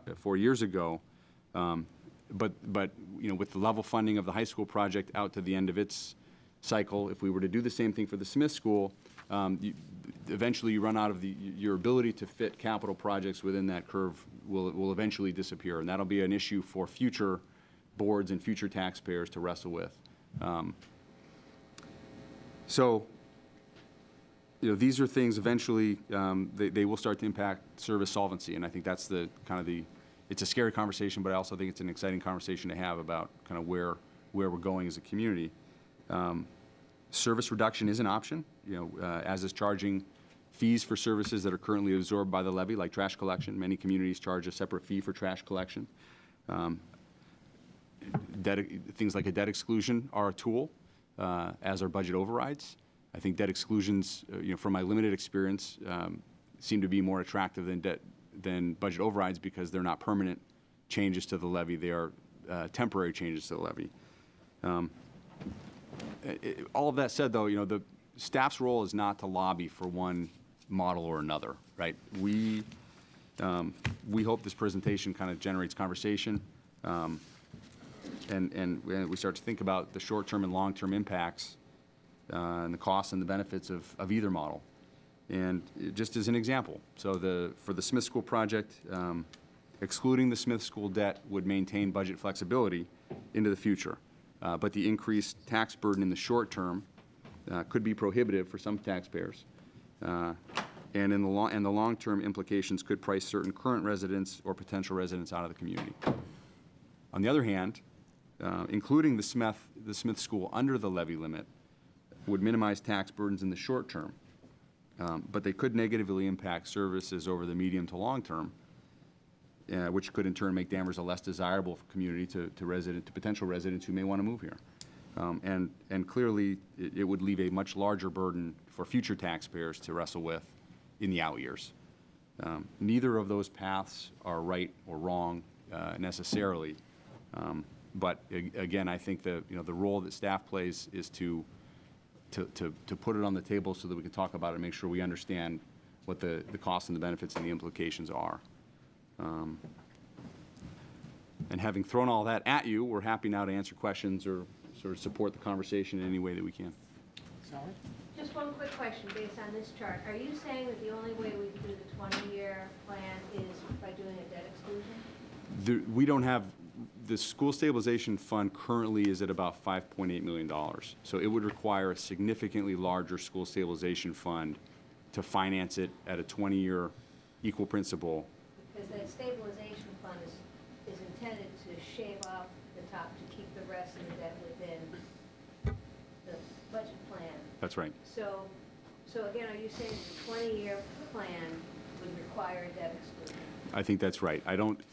Well, no, there's another way. I mean, we could cut costs. You could reduce aspects of the operating budget in order to absorb the additional debt service, but that would impact services. So of course, the charts also anticipated other debt projects during that same period of time. So I mean, that's another thing too, which is opt not to do other things that might otherwise come up in those years. But And I'll go back to, charts, yeah. Yeah, those charts don't add any new projects. Yes, they do. Yeah, the million. The red. Oh, at the- top. The red would be things like the fire truck. Okay. So we know we average, we don't issue $1 million in debt each year, but we may issue $2 million next year and none the following year. But I think this is what you generally look for in a debt curve. You want to layer the debt in so that, if this were our existing debt curve, this would be a good point right here to start financing our next major capital project, which would then follow the curve. And then when we hit, then right about here, you'd look to layer in some more. So from that striped line, using that 20-year projection, the striped line up is over the 10% or 6% of total operating budget, which is what you try for now. So that delta at the very top is what you need the school stabilization fund for. And you're But- saying there's not enough in there right now to cover that? We've been building, yeah, the fund has been built, when Travis and I started working on the numbers 2-3 years ago, this is the peak we were focusing on, because the question was, can we do the Smith School without a debt exclusion? The answer is yes, there is a way to do that. I think once we had an actual project cost and we had the chance to sit down with Hilltop Securities, who they are the town's financial advisors, and we started looking at the different debt models, this is a significant enough difference between these two that we needed to bring this and have a conversation about it. I'm just trying to make sure I'm understanding. Thank you. So it's kind of an open floor. If people have discussion points, questions, throw them out. You know, one of the things during these discussions we have to start looking at is this an opportunity to start shortening some of our debt, which, you know, you hear people say, I'm paying for something I'm not going to benefit from, or, you know, do we look at this and say, is this an opportunity to start shortening debt? Because every time we talk about a project, and again, the elementary schools are going to come up, really difficult to fit them in, push off the DPW again. You know, do we not want to fix things on time? Do we not want to fix them appropriately? You know, I don't, that's not something that I've ever supported, not fixing things and going forward, but it's a great time to look at shortening debt, which is really the trend in finance right now. And I'm not a finance expert, but I have to read a bunch of it. And it's really the trend, and I think it's a good opportunity to start looking at shortening debt. So, part of the conversation. I mean, you look at this and you realize we have another 20 years on the high school. God knows we don't want to go through that again, but we have another 20 years on the high school. So do we want to do this again? It's an opportunity. I think we all go through similar discussions in our personal lives when we're going to buy a car. Do I get a 3-year loan? Do I get a 5-year loan? Do I get a 7-year loan? Yeah, I can pay more. You know, I can pay less per month for, you know, a 7-year loan or a 60-month loan than I would if I had a 36-month loan, but you get 2 more years added on. And this is, you're going to get, I think, because the town manager and I and other people have been having discussions about this deck, about this slide. I think the stark reality is, while we take pride now in being a community, one of the only communities who haven't had a 2.5 override, there's going to be a point where we diverge, where independent of the school, even if we took Smith School out of the discussion, there is a point not too far down the road where our income and our levy limits are not going to keep pace with, as we saw in a previous slide, some of the expenses that we don't have control over. Health insurance costs, they go up. The cost of steel for buildings, the cost of gas and oil and fuel, and many of the costs that are outside. And, you know, as I've discussed in other forums, a large part of our budget is contract negotiated raises, which I think are an important thing. And you know, people have advocated, well, let's go 0. I can't ask, 200 and something employees to take a 0 for the benefit of the taxpayer necessarily right out of the gate. That's not fair. The people who pay the taxes get cost of living increases in their Social Security, or they get increases in their hopefully professional lives. I wouldn't put that burden on the employees to keep the taxes low artificially for 1 or 2 years. And so I think eventually there'll be a point where Prop 2.5 was passed in November 4th of 1980, 40 years ago, almost 40 years ago. And the reason many of the cities and towns have had to go outside that constraint or that limit is because of the pacing of costs to income.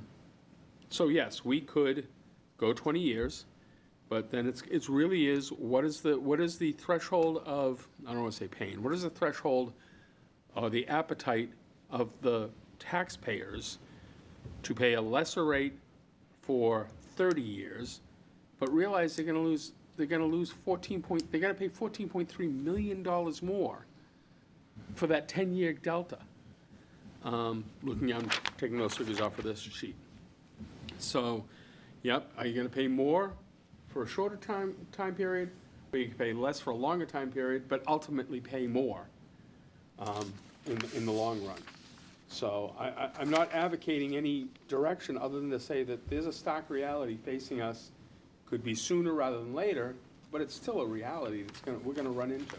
You know, you bring up the 14 million, and an estimate of what we lost on the way we handled the Holton, Richmond, and the high school is approximately $20 million we lost in this town. I'm not saying it's a definite number, I don't want to hold to that. I just asked for some numbers to be running. So here we go, there's our portion of the Smith School, you know, welcome. We could have probably dealt with it, but we did what the people wanted, and that's what we're supposed to do. The other thing that I'm not sure when that's going to be addressed is, in sitting here, we've heard financial advice on the fact that not having a 2.5 is not necessarily, it's not a positive to our ratings. So I don't know if anybody wants to address that tonight or at another time, but people think, you know, 2.5, that's like, you know, being overextended. That's not true.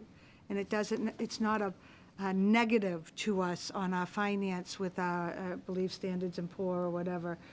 So at some point, we would probably want that addressed and explained to us a little better, because either I've been sitting here not listening correctly, or I've heard that for many years. So there's some things that before anybody says no, you know, I'm looking at this nice chart that I've never seen before, which is the average tax bill increase, which in other times that we've talked about this, I haven't seen, and I'm looking at a $22 difference. And it goes back to, we all said it, you know, Social Security, everything. We're leaving debt to our grandchildren. Well, that's what we're doing here. We're doing nothing different than what we've been complaining about in our own taxes we pay every year, is we're leaving debt to our grandchildren. You know, do we finally want to correct something? Do we finally want to shorten our debt? Do we want to take that opportunity and not leave our DPW men and women in an I want to say this nicely, in a building that they shouldn't have to work out of on a daily basis for at least 40 hours a week? Is that what we're going to turn into? We're going to spend everything and reduce everything so that now we can't, you know, anytime a project comes up, we're going to hear we can't afford it. And then I hear we'll cut expenses. That's a great thing, and I think we do a pretty good job. I know the town manager loves to say to me all the time when I want another ball field or whatever, you can have anything you want, Diane, but I can't give you everything. I can't. We have to decide what's going to cut. So I constantly say to people when they say that to me, please tell me what is no longer relevant in this town, because I don't think I've ever been a quiet person, and I'd be more than happy up here to say this is no longer necessary. Nobody, because I want something, that you want something different, and you want something different, and we live in a town where we try to keep everybody happy and everybody active, and great education and clean streets and all. I don't want to give up any of it, I'll admit it. So nobody has been able to help me with what is no longer relevant. I go through that budget, I haven't found anything myself. I think our DPW does a great job on contracts. I think our town management team does a great job on our health insurance and dealing with those contracts. It's a lot of work. A lot of our savings that we can do is based on contracts. The other stuff is not much of our budget. I mean, if you really look at the budget, the actual the school committee goes through the same thing. The actual operating part of when you get to buy pens, pencils, you know, whatever, is very minor in our budgets. But again, I'm always open for that. So I know I'm babbling on, but I've been sitting through FinCom for 20 years or whatever, 11 years, and then here, 20 years I've been dealing with this budget, and I hear the same things over and over, but I haven't been able to deal with it. And I listen to our advisors come in, our accountants, and I listen to our finance directors tell us what Standards and Poor, what they were talking on the phone. And those comments don't change from year to year. This is what you can do. This is what you can't do. Set these policies. We've done it. This board has done a great job of any time we've gotten advice, we set those policies. So I'm looking at $22, and I'm looking at leaving my grandchildren, or for me now, great-grandchildren, in a better spot than what I'm leaving my grandchildren in. And that's how I feel about this. It's time to bite the bullet. And I'm not saying yes, I'm saying, and look at this. Let's get the information. What do you need to know in order to make a decision without just saying no? What is it you need? Tell us. Call any one of us. I'd be glad to bring it forward. Mike? There's a reason I'm sitting here Oh, and not there. For people who are aware of it, it's because I was the front person politically the last time we tried to do a debt exclusion. I don't regret it one bit, and I believe quite strongly that over the last 20 years, my position has been proven pretty right. However, it's got nothing to do with explanations. It's got nothing to do with this or that. It's all political. And if this board and the people on this board have the capability to do what me and the members of my board could not do, which was to convince the people of this town of the value and to win the political fight. It's nothing more. It's a political fight and it's an election. Then go for it. But if this board is not willing, it's honestly this board, if this board is not willing to pay that political capital and to run the risk to be sitting here rather than there and accept it, then don't do it and follow the 30-year plan. But it's not about the finances, folks. Oh, When we get to that. I agree. Paul, did you have something? I didn't know if you were waving in. A couple of things I always was concerned about was Diane brought up. Previous high school and middle school, and never could figure out why we financed the way we did, because I would never do that when I bought a home. I always try to get out of this thing as fast as I could. And I think what we're trying to say, we're trying to save the town $14 million. Maybe I'm oversimplifying it. you're right. Rather than spend 20 or probably $25 million that we didn't have to spend. So I'm not gonna be up there, but I'm gonna be sitting on another board, and I can tell you exactly where I'm coming from right now. It's pretty obvious to me what has to be done. And if the town, in its wisdom, or lack thereof, decides to go another way, that's fine. We present it to them. We give them the option. And it's not me, I'm not worried about the debt 20 years from now. You're only gonna be here if you want me to adjourn a meeting, make a motion, that's it. But I'm telling you right now, I get tired of waste. And I look at this as waste if we don't proceed along these lines. Eric, did you have something? Sort of to Mike's point and to yours too, Paul, I think we tried to make that argument when we talked about the value of the debt exclusion versus a different financing method. And from a dollar standpoint, you're right. But I think it came down to two things. The number of some segment of the population which was just simply, I almost want to say morally opposed to ever doing a 2.5 override. It was a point of pride in this town when we got it done. Yeah. And secondly, those folks in the population who every tax increase, even just sort of the ones that are on a regular basis, were enough to strain the budget. And the idea of a greater increase even in the short term was too painful for them. Plus, to some extent, they're thinking, well, I've got to worry about whether I can afford to live in Danvers for the next 5 or 10 years and not what happens in the next 20 or 30. So it's ultimately a value judgment that people have to make, but it has proven to be a difficult sell before, even when you make the logical arguments. Dollar-wise, clearly makes yeah. But you forget last time there was the elephant in the room, the Holton Richmond. Reuse the Holton Richmond. People grabbed onto that piece of it. And that's what drove a lot of those votes. You don't have that this time. But once we got there, don't forget, Dan, when we went to the second project that included the Holton Richmond, we again saw the debt exclusion and again voted down. So even when the Holton Richmond was part of the project, the town wasn't anxious for the debt exclusion. Now, you know, hopefully over time, people can see the benefit in saving millions of dollars. But it's sort of, it's a value judgment. How much services do you want? And how much can you afford? Everyone's gonna have to make that judgment for themselves. I like the idea of presenting it to the town, both plans, and trying to get as much input as possible and see where the town wants to go. It's going to be a major challenge, and I look around the room, and I have a unique perspective about this. Diane's stepfather was destroyed by the high school that never got built, and that's when I first got Trying to really... take after him. What? Huh?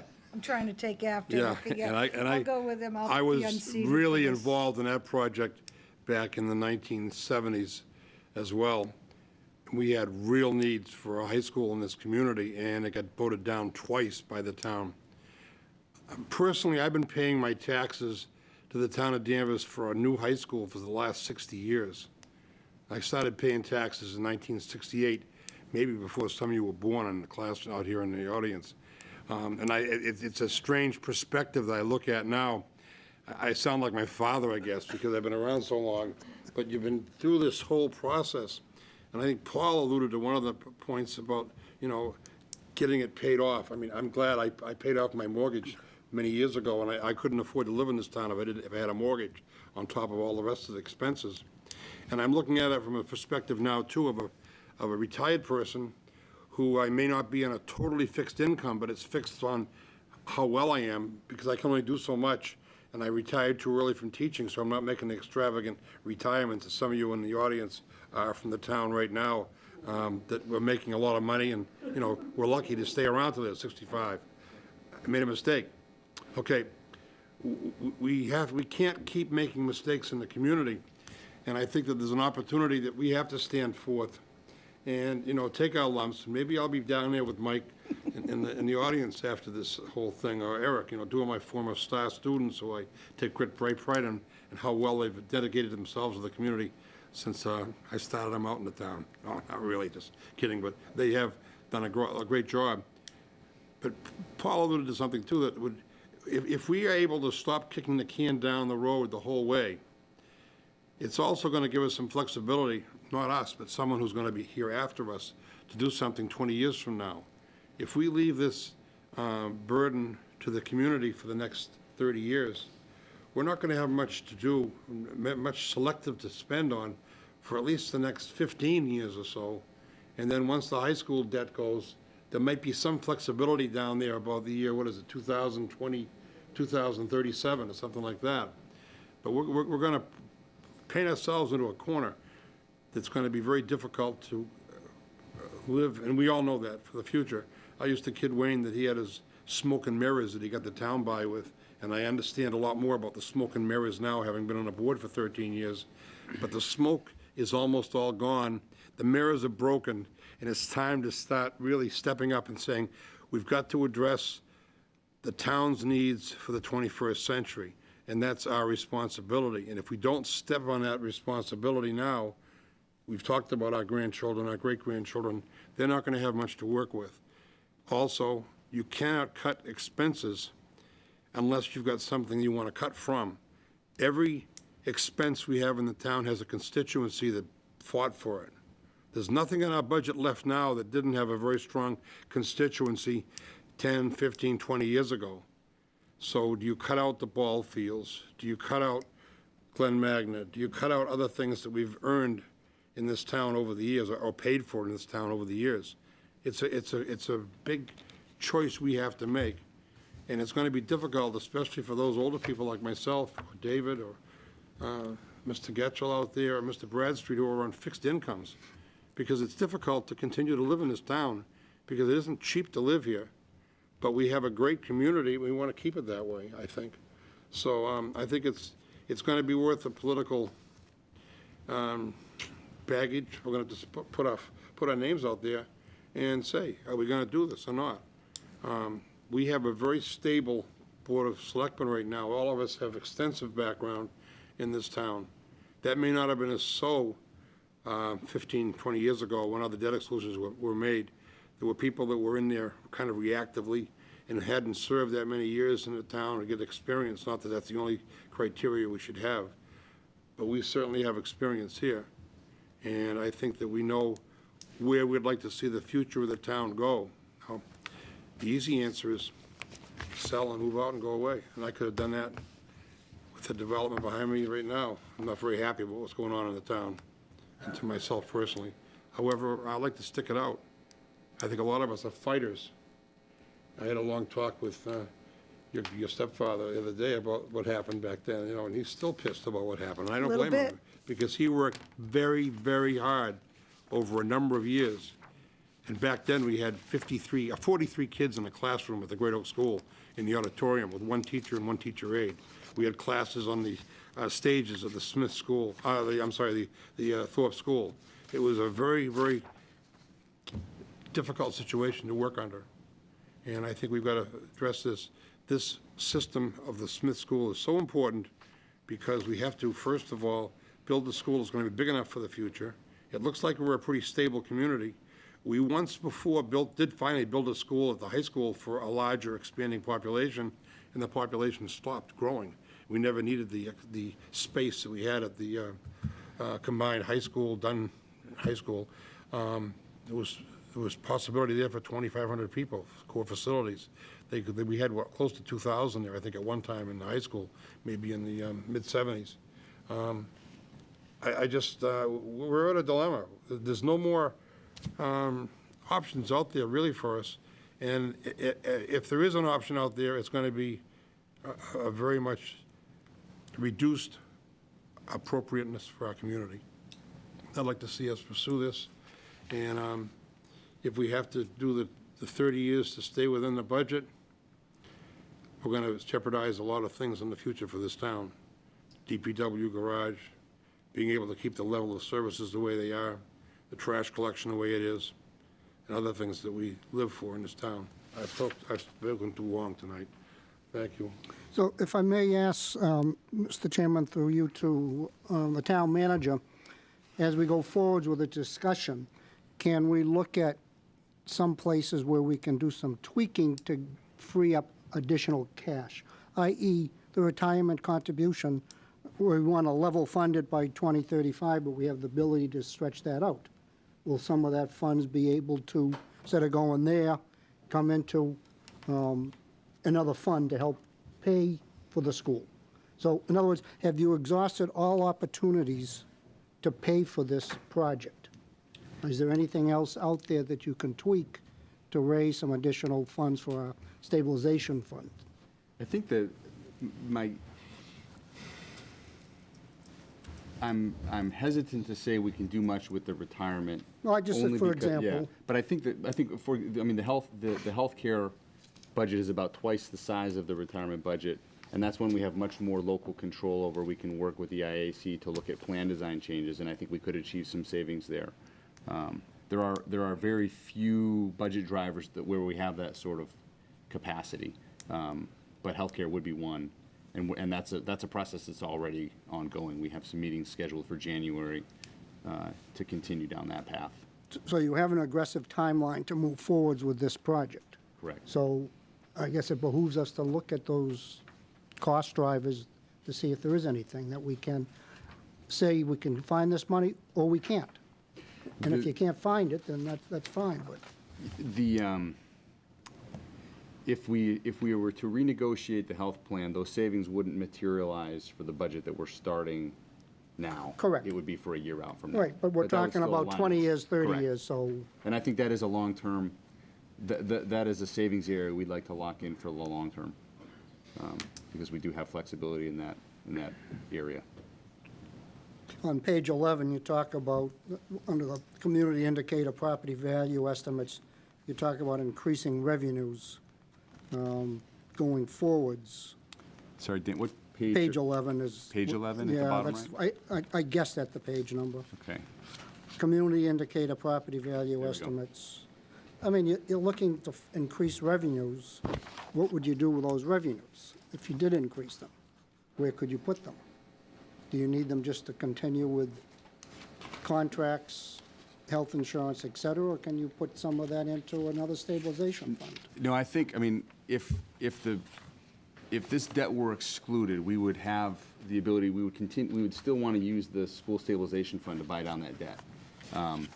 We would also have the opportunity, excluding this debt would potentially create some budget capacity where we could assign, some of those savings could be real savings, some of those savings could be reassigned to the fund balances we're talking about, so that we would, strengthen some of the financial positions that we've been struggling with, such as OPEB funding, building up the reserve for the debt service, and that sort of thing.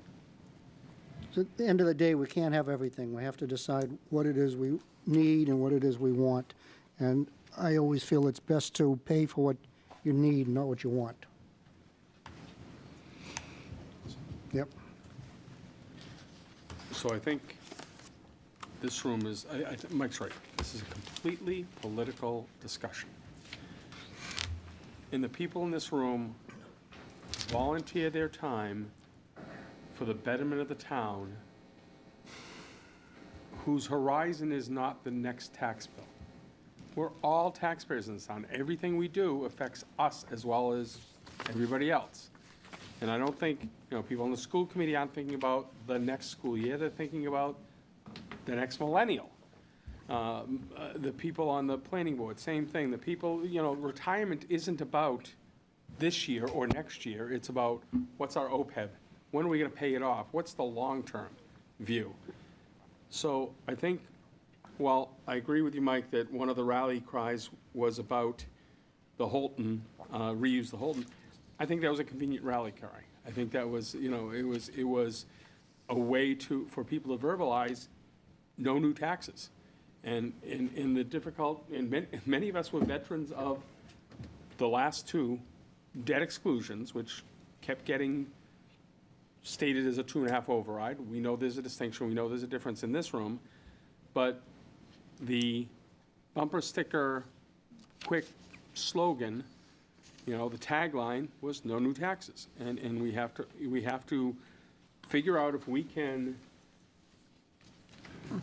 help people understand whether get past the horizon of the next tax bill and broaden their horizon, make it further down the road, make it the $14 million. Some people are going to sit there and say, I'm not going to be here in 30 years. I'd rather pay a little bit for 20 years than I know I'm going to stay here. I'm not interested in paying, 30 years, 20 years is a little difference to me.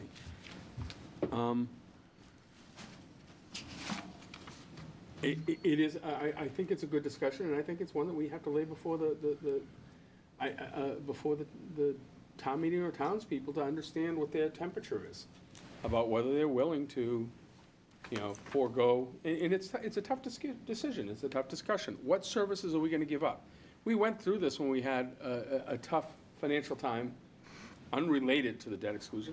We looked at a whole bunch of options, many of us on this board, when Wayne Markey went and said, okay, do we institute a trash fee, a pay per throw? Do we do this? What do we cut? Because frankly, having been part of the process for 20-something years now, as town meeting member and now as selectman for so many years, I can honestly look at the budget and say, I don't see waste. I don't see that there are things that are unimportant to someone. Yes, my lens may not include all of the things that are being proposed, but it's not just about me anymore. It's about the town, and that's why we all serve. It's about the town and the longevity of the town, and we broaden our view. Am I going to use a Frisbee golf course? Maybe, maybe not. I don't know. Senior center is a great opportunity. I don't use it yet. Will I in so many years? Probably. But everybody has a focus, and everybody has a lens, and everybody has a prioritization. And when we all, I'm looking at the people in the audience who volunteer their time, we look at that and say, it's not just about my prioritizations or my focuses. And that's exactly what this is. Is your horizon your next tax bill, or is your horizon 20 years down the road, 30 years down the road, and leaving it, as you said, to your children and your grandchildren and your great-grandchildren? So this is an opening foray for that discussion. We're not going to solve it here tonight. I think it's something for us to think about and weigh, and I think you're right. We are this board that has to be the leaders. I know David gets the comments all the time. How come my tax bill is going up? And it's hard for him to have to say, for this reason or that reason, and talk to his constituents. I have the same discussions all the time, but every time I challenge someone, what service are you willing to give up? There's rarely a person who can say, I'm willing to give up that service, or I'm really willing to forego. We take pride in the plowing in the winter. We take pride in the street cleaning in the summer. We take pride in the fact that our trash gets picked up even when we have the hiccups in the comments about they missed my street for leaves or whatever it is. But we live in a desirable community because of the services. So if the idea is to extend it, again, we're just kicking down, right now, we're not even talking about the fact that there's an inevitable future. This is just, are we gonna kick the can further down the road by going 30 years? Or are we going to kick the can further down the road, sustain services by considering a debt exclusion and doing 20 years? I think this is the first step in a discussion with people, and I think that there should be some planning and that has already been happening, but also, maybe it's a 25-year plan. What's the delta there?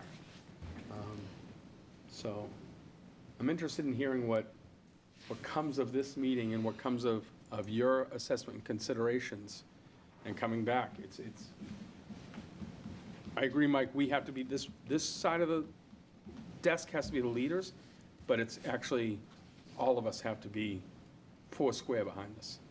Mr. Chairman, if I may ask, is there a reason you didn't show us a 25-year plan? You could do any number of iterations in between. We wanted to kind of explain, when you look at the 30-year level versus the 20-year. What's not also shown there is that we have a strong recommendation from our financial advisors, regardless of the model we choose, to issue as much of that debt this spring as we can, because we know what's happening right now with rates. So we would likely try to lock in as much of the long-term debt that we know we're going to need now, and then fund the balance of it a little bit down the road. But you could do variations on a theme, but those two models really kind of paint the picture. The extremes? Yeah. Okay. So to Gardner's point, maybe if we could see 25 years, just as a, Sure. Yeah, we can. just so we can put it out there that we looked at it. Well, now, with your modeling, would you more aggressively use the stabilization funds for your initial financing of this, and put more money up front from the stabilization fund rather than drawing it out over the 20 years? Yeah, I mean, if the debt were excluded, it would create capacity under the limit to do a couple things. We could accelerate the funding of the stabilization fund, which would then in turn be used to offset those peak debt years. And again, it would also allow us to get ahead of some of the other liabilities that are sort of dragging down the financial statements right now, like the OPEB liability.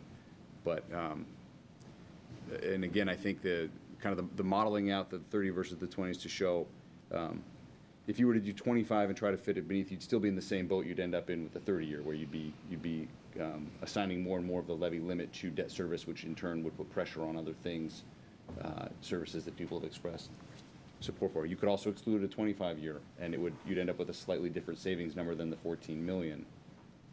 But the scenario where you can fit the debt within the levy limit is really the longer term and the level funding. And even that, I think, to the point several of the selectmen have pointed out, that also puts long-term pressure on service solvency, because you're building that debt service into the out years. But to be clear, it is more expensive in the short term to finance the 20-year. So I want to thank everybody in the town administration who put together this financial summit details. I think this is fantastic details for us to consider. We end, because we are looking at the Smith School with with the reality of some hard decisions coming up. That shouldn't detract from the fact that there's, how strong we are financially now, how we've done such a good job managing our assets and our finances to date. I'm very pleased with all the strong indicators, and even the couple that were weak are not weaknesses specific to Danvers, but an industry, a statewide weakness of which we fall into the same category as everybody else. I think that there's going to be a lot more discussions, especially with the school committee and the financing of the Smith School and coming up. This isn't like I said, I think this is the first step in a parade. But we do have some dates coming up ahead of us, a special town meeting to talk about the willingness to fund, regardless of the funding methodology, the Smith School, and embracing that coming up. So if you want to talk about the mechanics of the special town meeting and timeline. Yeah, thank you. I looked at, in anticipation of the meeting tonight and in anticipation of the question, because I came to Massachusetts 4 years ago, so I certainly had no prior experience with Proposition 2.5 debt exclusions or overrides, and I know I'm in good company because neither has Danvers. But the mechanics of a debt exclusion, as I understand, this board would be required to vote by 2/3 or more, which in a 5-member board would be 4 of the 5 selectmen would vote to send it directly to a referendum. This is not a question that goes to a town meeting, it's a question that goes straight to a ballot. It is a decision and a question that is independent of whether or not the school will be constructed. The town meeting on February 4th, the question that the town meeting will be asked is, do we want to build the Smith School at the $31.5 million of construction cost that's laid before us? If the town meeting approved the school and the debt exclusion failed, the project would still be approved and move forward. It would just not be debt that's excluded. It would be debt that would have to be built into the operating budget, which would set us on the path of doing the 30-year. So they are independent questions, but the process from the debt perspective would be, it would start with a vote of this board using very specific language, and it would go to a ballot. We would likely want to do it based on the timing of when the project needs to get started, and with our own budget cycle, we'd probably be looking at like an April. You'd be looking at like an April election, an April ballot to do something like this. You wouldn't want to wait right up until town meeting because you'd want to have some time in between from a budget preparation perspective to align those things. So I did ask the town clerk. A lot of communities will do this, and you have a lot of flexibility. It could be a shortened Saturday poll. You could do it during the week. You really have a lot of flexibility in how you choose to manage things like this. But it would start with a vote of this board, and then it would move through a process to the referendum. All right. So what would your recommendations for next steps be? I think it's ultimately we will post this presentation online. My sense was that this board was going to go and engage stakeholders in a conversation, and we can certainly we can put this back on the agenda for December 18th to kind of continue the discussion. And if there's anything in the meantime you would like staff to pull together for you to help with kind of weighing this, we'd be happy to do that. I just need to know what that is, and we can bring it back around. There's certainly no action needed tonight, is I guess my point. So if I may, Mr. Chairman, I would like to see the 25-year plan numbers. I would like you to look at retirement and health care to see where there can be some savings by moving out the dates on the retirement. Your thoughts on what you can save on health care through negotiations over future years, understanding you can't do it for this year. Those things I don't have a grasp of, and I would like to have that knowledge.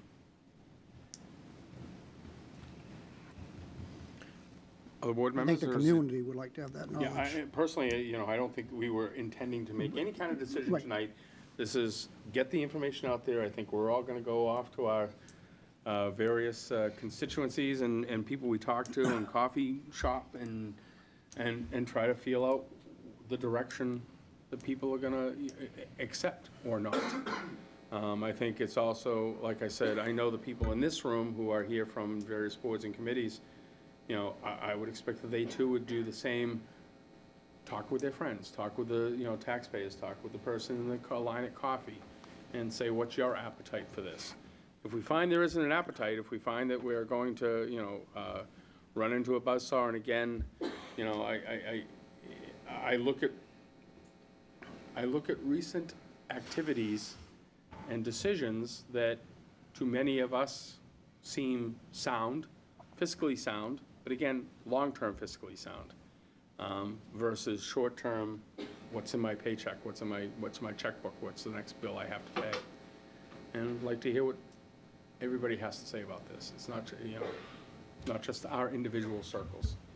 So I think we'll come back, if you can prepare some of that information, Mr. Town Manager. I think I'd ask the selectmen to individually send an email to the town manager if they have specific points of interest they have to bring back. I don't want to make it a mass email because I don't want to get into that whole open meeting email exchange kind of issue. So please send something to the town manager if there are points of interest you want.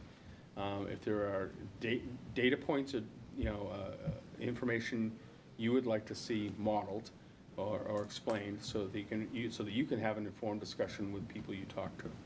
That would be good, and we'll come back at our next meeting, and certainly anybody from the other boards and commissions, please also contact the town manager if they think there's a methodology or a message that can be honed by your questions or your details. Was there anybody else who was here? I do, again, appreciate everybody coming together. This is us. It's not us and you, it's us.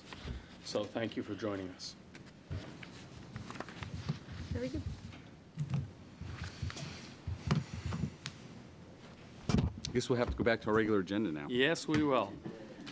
Is everybody comfortable? Do we need a Thank you, 5-minute everybody. break? We're not used to crowds this big. You're welcome to stay. Just pop through. Good? Yeah, let's go. Okay. The board will request to renew liquor license for calendar year 2019 as per the attached. Mr. Town Manager and Mr. Clerk, would you like to take this on? Mr. Clerk. Mr. Chairman, I've presented to you the listing of liquor license renewals for calendar year 2019. As you can see on the list, there were 50 active licenses. I can also additionally give you the information relative to other license status. If you remember correct, back a few years ago, the board had special legislation for 6 new licenses. 5 of those licenses have been issued and are inclusive in the list of 50. We have 1 that has not been issued as of yet. We have 2 quota wine and malt licenses. 1 became available when Daily Harvest last year decided not to renew. And we have 1 that goes all the way back to Dean Borders when he ran prior to the Osborne Tavern. Right now, the name escapes me. Maple Street. Maple Street Tavern. Maple Street Tavern, that wine and malt license. And we also have an all-alcoholic license, common victuals license, that sits at 120 Water Street, which was the former location of the Tuscan Hill. That is one of the special legislation licenses, and the special legislation licenses were restricted to where they were granted to.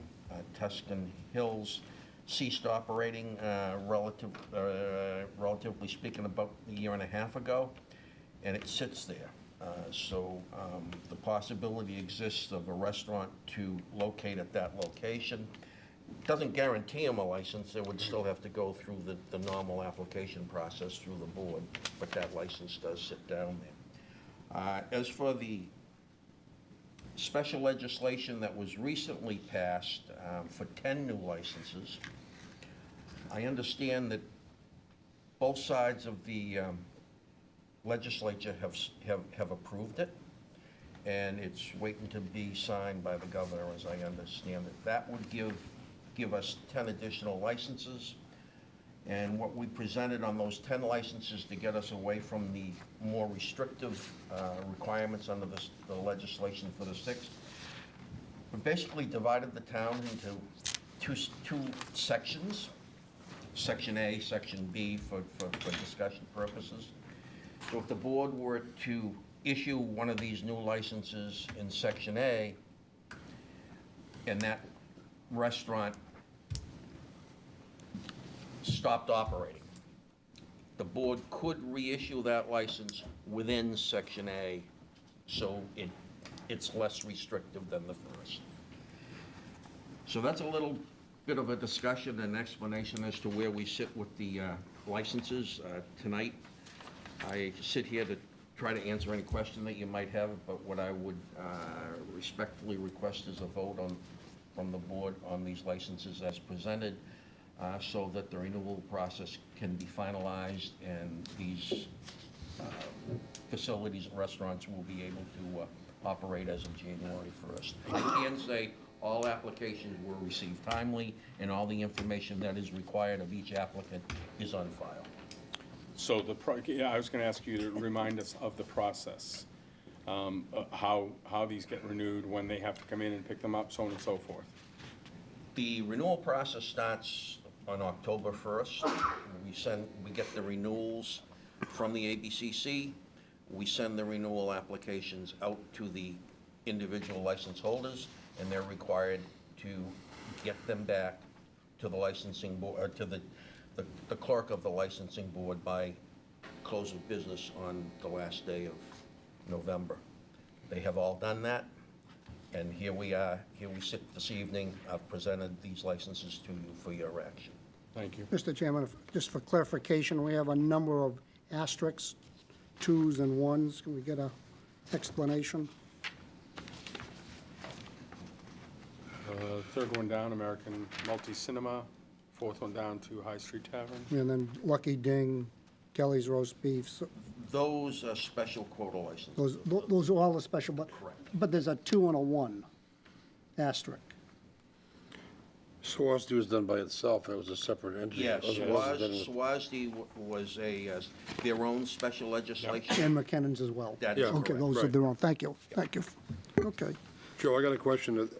At one point, we had a license that was available to a location on Elm Street that was never built. Is that license still available for that location? That license Site-specific? still sits at that location.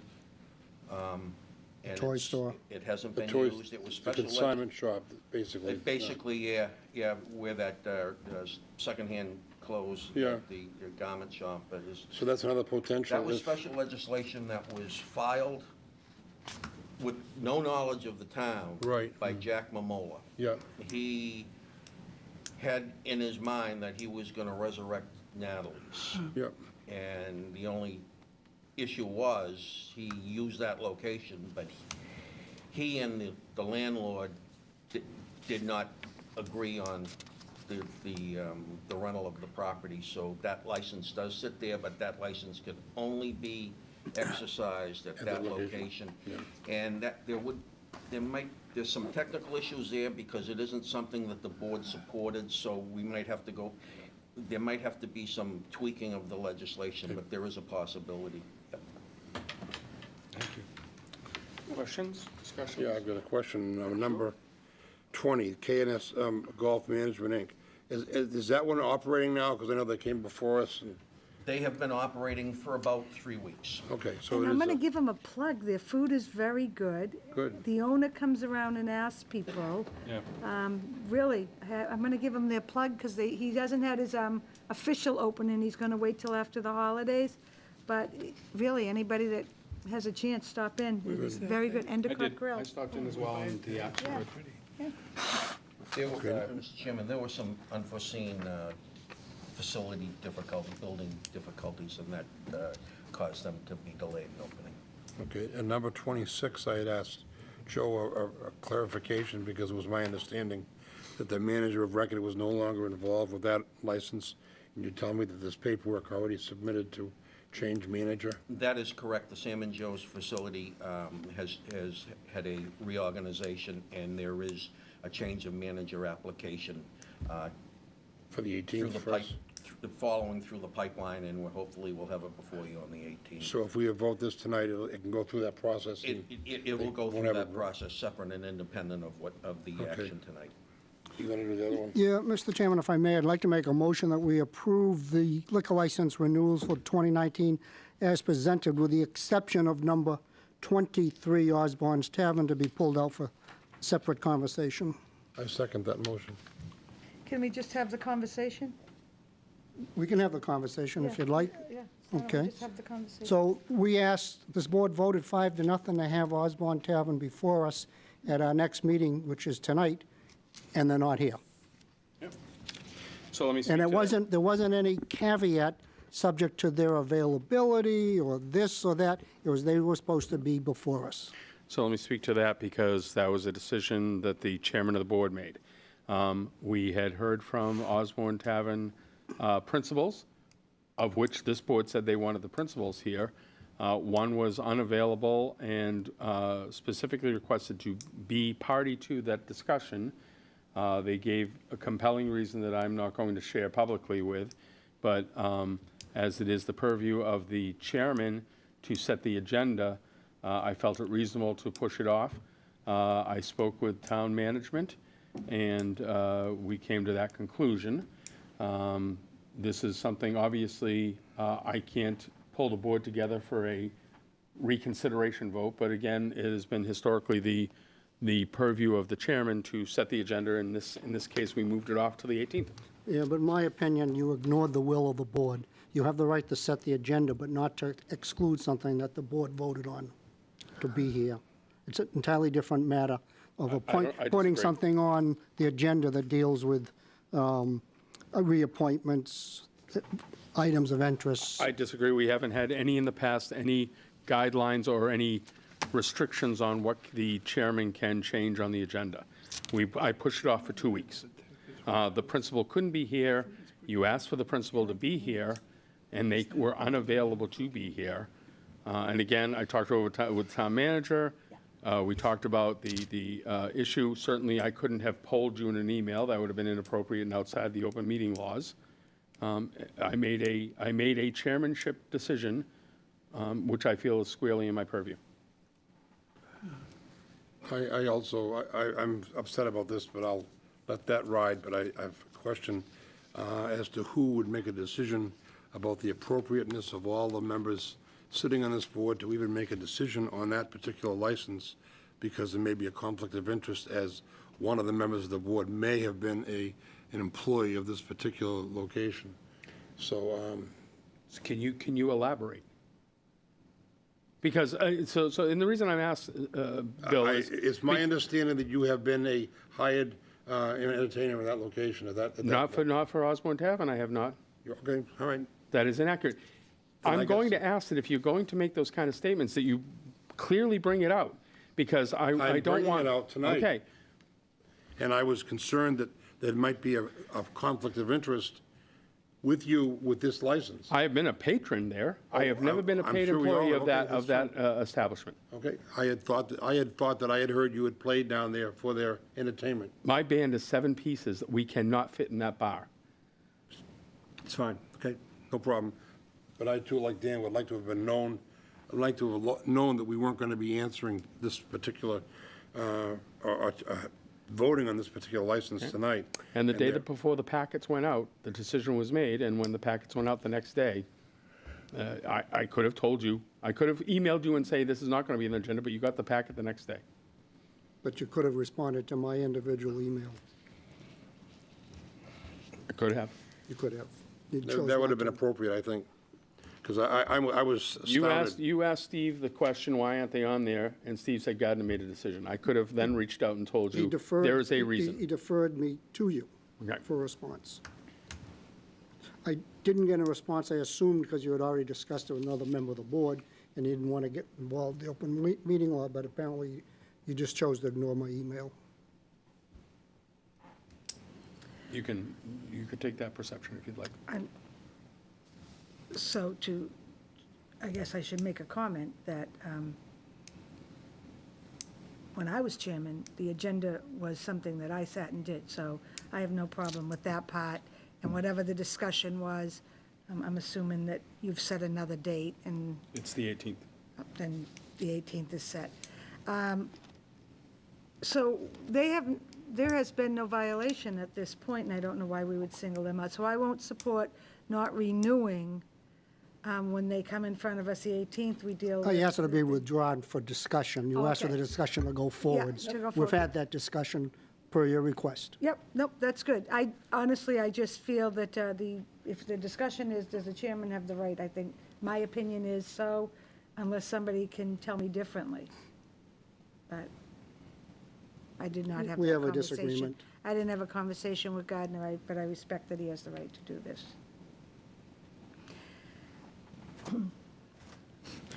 So I make can I make Well, there's a motion now on the board. You could make a, I to amend- discuss Well, it obviously, independently. Yeah. Well, we just did. So I Okay. withdrew, the motion is to renew the licenses All right. all of them? as presented. Yeah, second. Motion made and seconded to renew all of the license as presented. May I just make a comment? Sure. I don't think I'm opposed to that. And I've always been concerned that the police chief has had the opportunity to plug in at the time we're doing these mass renewals.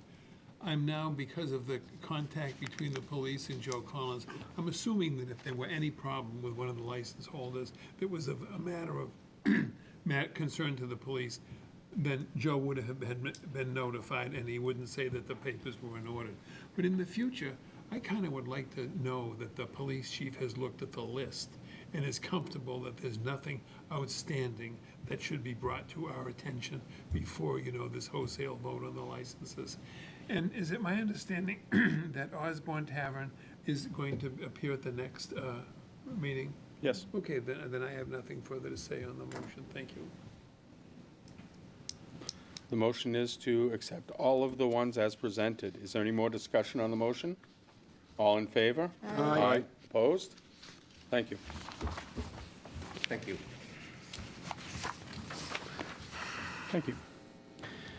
And at this point, the town manager will report to board on various items of interest. It's another, Let's start with item number 6. we got six. Oh, I'm sorry. The board will consider reappointments to various selectmen-appointed boards and committees. Thank you.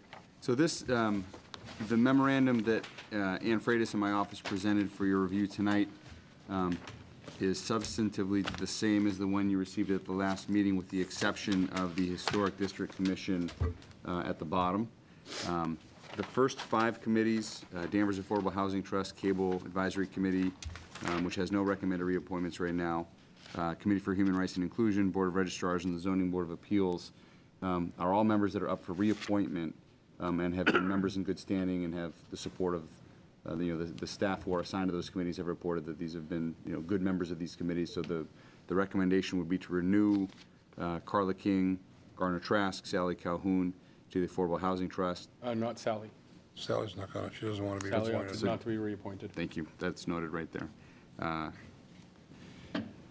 Dave McKenna, Paul Pollack, Donna Hopkins to the Human Rights and Inclusion Committee, Catherine Keon to the Board of Registrars, and Jeffrey Sauer to the ZBA. Mark Pattison is a member of the Historic District Commission who was eligible for reappointment. He has withdrawn his reappointment, and an interesting candidate stepped forward and filled out a form to participate on this board. Marcus Sidmore, and his talent pool form is attached. Susan Fletcher sat with Marcus. And as you can see from his experience, he's a third-generation homeowner within the Historic District. He serves on the trustees at the Walnut Grove Cemetery. And her opinion is he would be a good fit, and if the board would like, we can invite Mr. Sidmore to come before the board at the next meeting to introduce himself, to be considered for appointment to that committee. I have a problem with the way we're doing this right now, in that these people have been coming to committees that we're appointing, that are our appointees, and they having to go through your office ahead of time. We had to do quite a few hoops to get Marcus to be able to be put before us in this manner. He should have come to us directly, I think. Also, I have a great, strong recommendation for him as well. I've known him, his parents, his grandparents, and his great-grandmother. He is the third generation in a particular house that he lives in, and is one of the few old Highlands families, or the Historic District families, that are living in the district. His great-grandmother also lived 2 houses down, which he didn't include, or maybe he forgot about that. It was before he was around.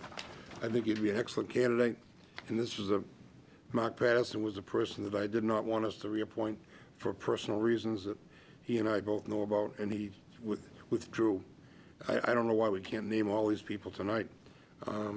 Certainly, if you want other people want to see and learn and meet Marcus, I have no problem with that, if you want to hold off for a week. But he's an excellent person, and he's been very active in the community, and he's very well-founded. So I think we had this discussion before about these appointees coming before us, so we know who they are and hear from them. And I still feel that, so I don't have a problem with Mark, but I would like him to be invited to our next meeting. Dan, what'd you say the last?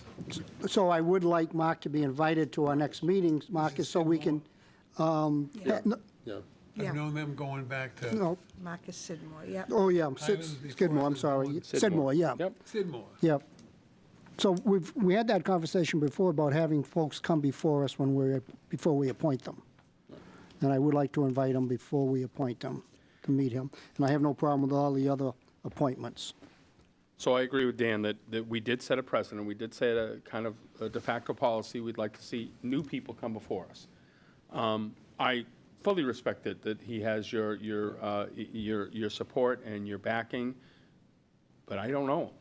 And I have no problem doing it. I realize that. And as far as the management of these people talking, so I think that the process that we've gone through has been consistent, which is, even though it is a selectman's appointment, each of these boards and commissions has a town hall representative on the board, and simply the question is, do you want to serve again?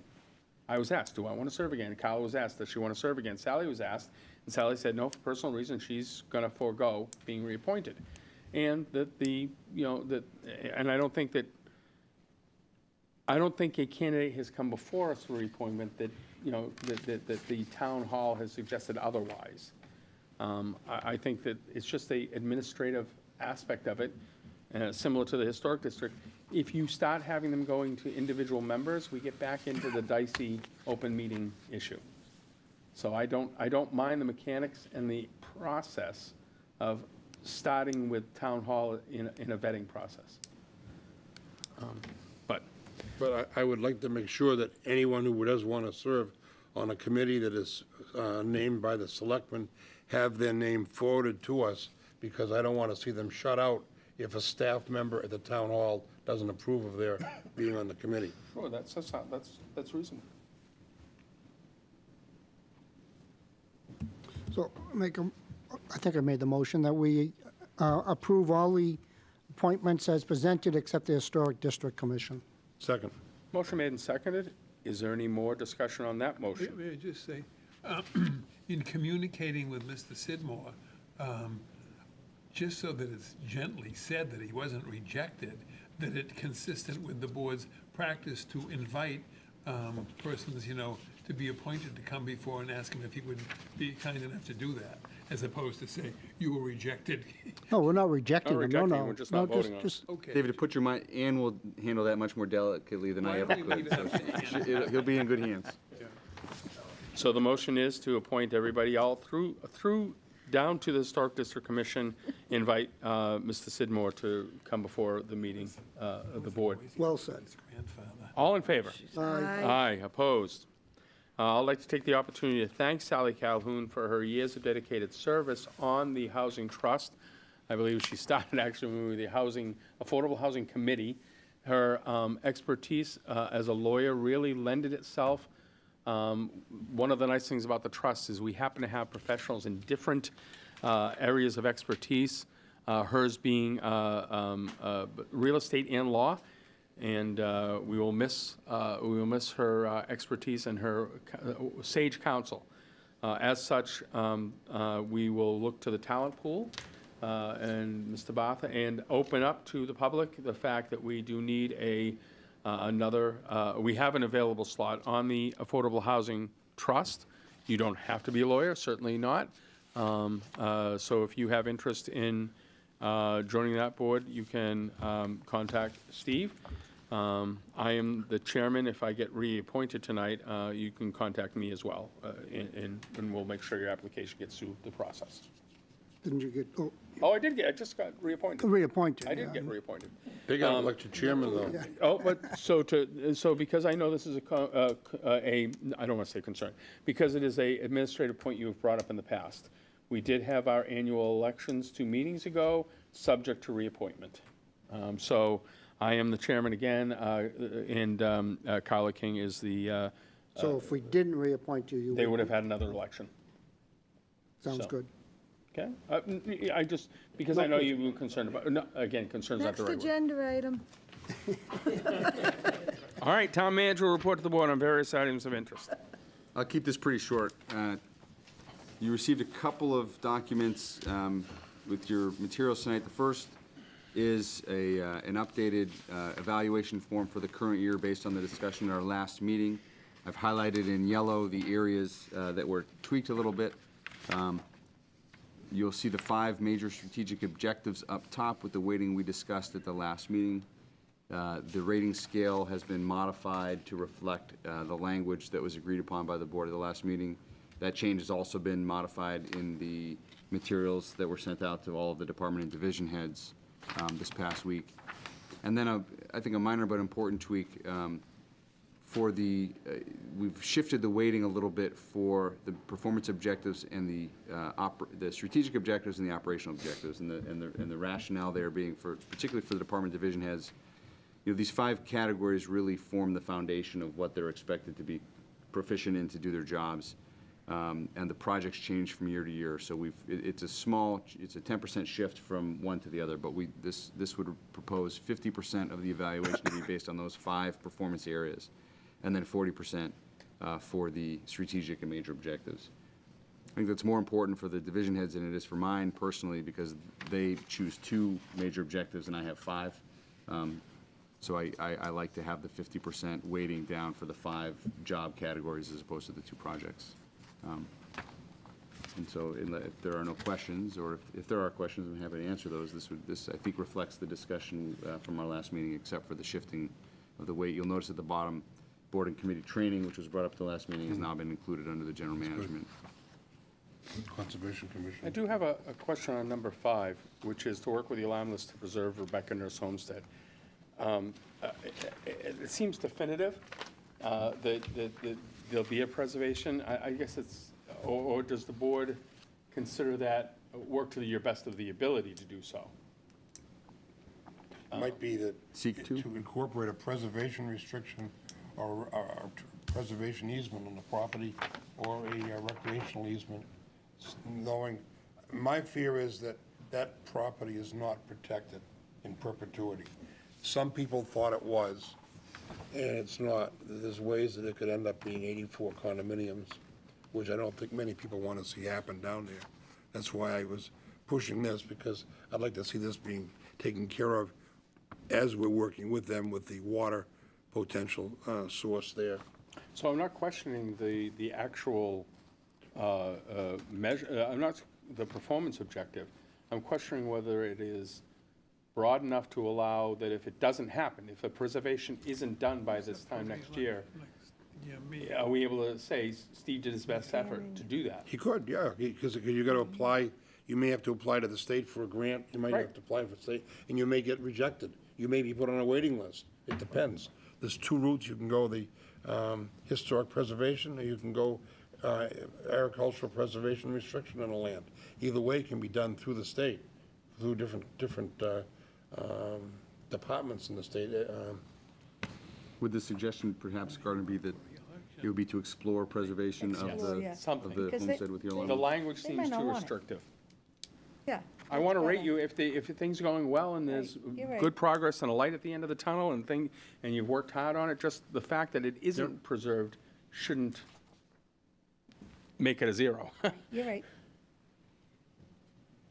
So rather than bringing another version back, Yep. I think if I understand, it would be to explore preservation of the Rebecca Nurse homestead with the alarm list. Yes. Yeah, that's fine. Okay. Any other comments or questions? No, it's fine with me. I'll ask for a motion to approve as discussed. Second. I'm not running again. Motion made and seconded. All in favor? Aye. All right. Opposed? Thank you.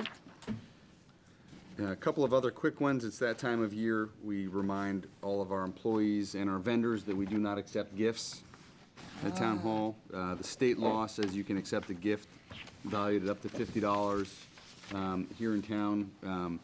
We do have cookie trays that are occasionally forced on a particular department, and our policy is generally that they're put out in a public area where anybody who wants one can grab one on their way by. But we do send this out each year, and we do take it pretty seriously. We never want to have the impression that we could be had for a plate of cookies or something like that, so. But the board's okay to get stuff, right? I'll share. You have an update here that next Tuesday, we have our, well, you have your party, the Selectmen's Holiday Gathering, Christmas gathering down at the Temple.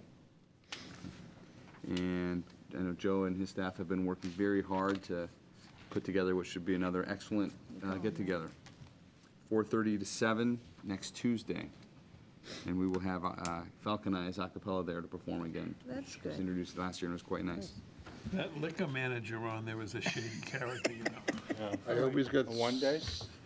He's certified. Give him 1 day, that's it. And I think just Give them just 4 briefly, hours, not even 1 day. I know we've had a lot of Smith. Before we go there, I actually would want to recognize Diane asked to formalize or to kind of extend an invitation. I hadn't thought of it. So we've asked Robin to help extend this invitation specifically to boards and commissions that are party to help the town out through their volunteerism. Yep. And that was her idea, and I'm glad for it. Thank you. I had already invited my committees. And I should They have, work hard. They volunteer, they work hard.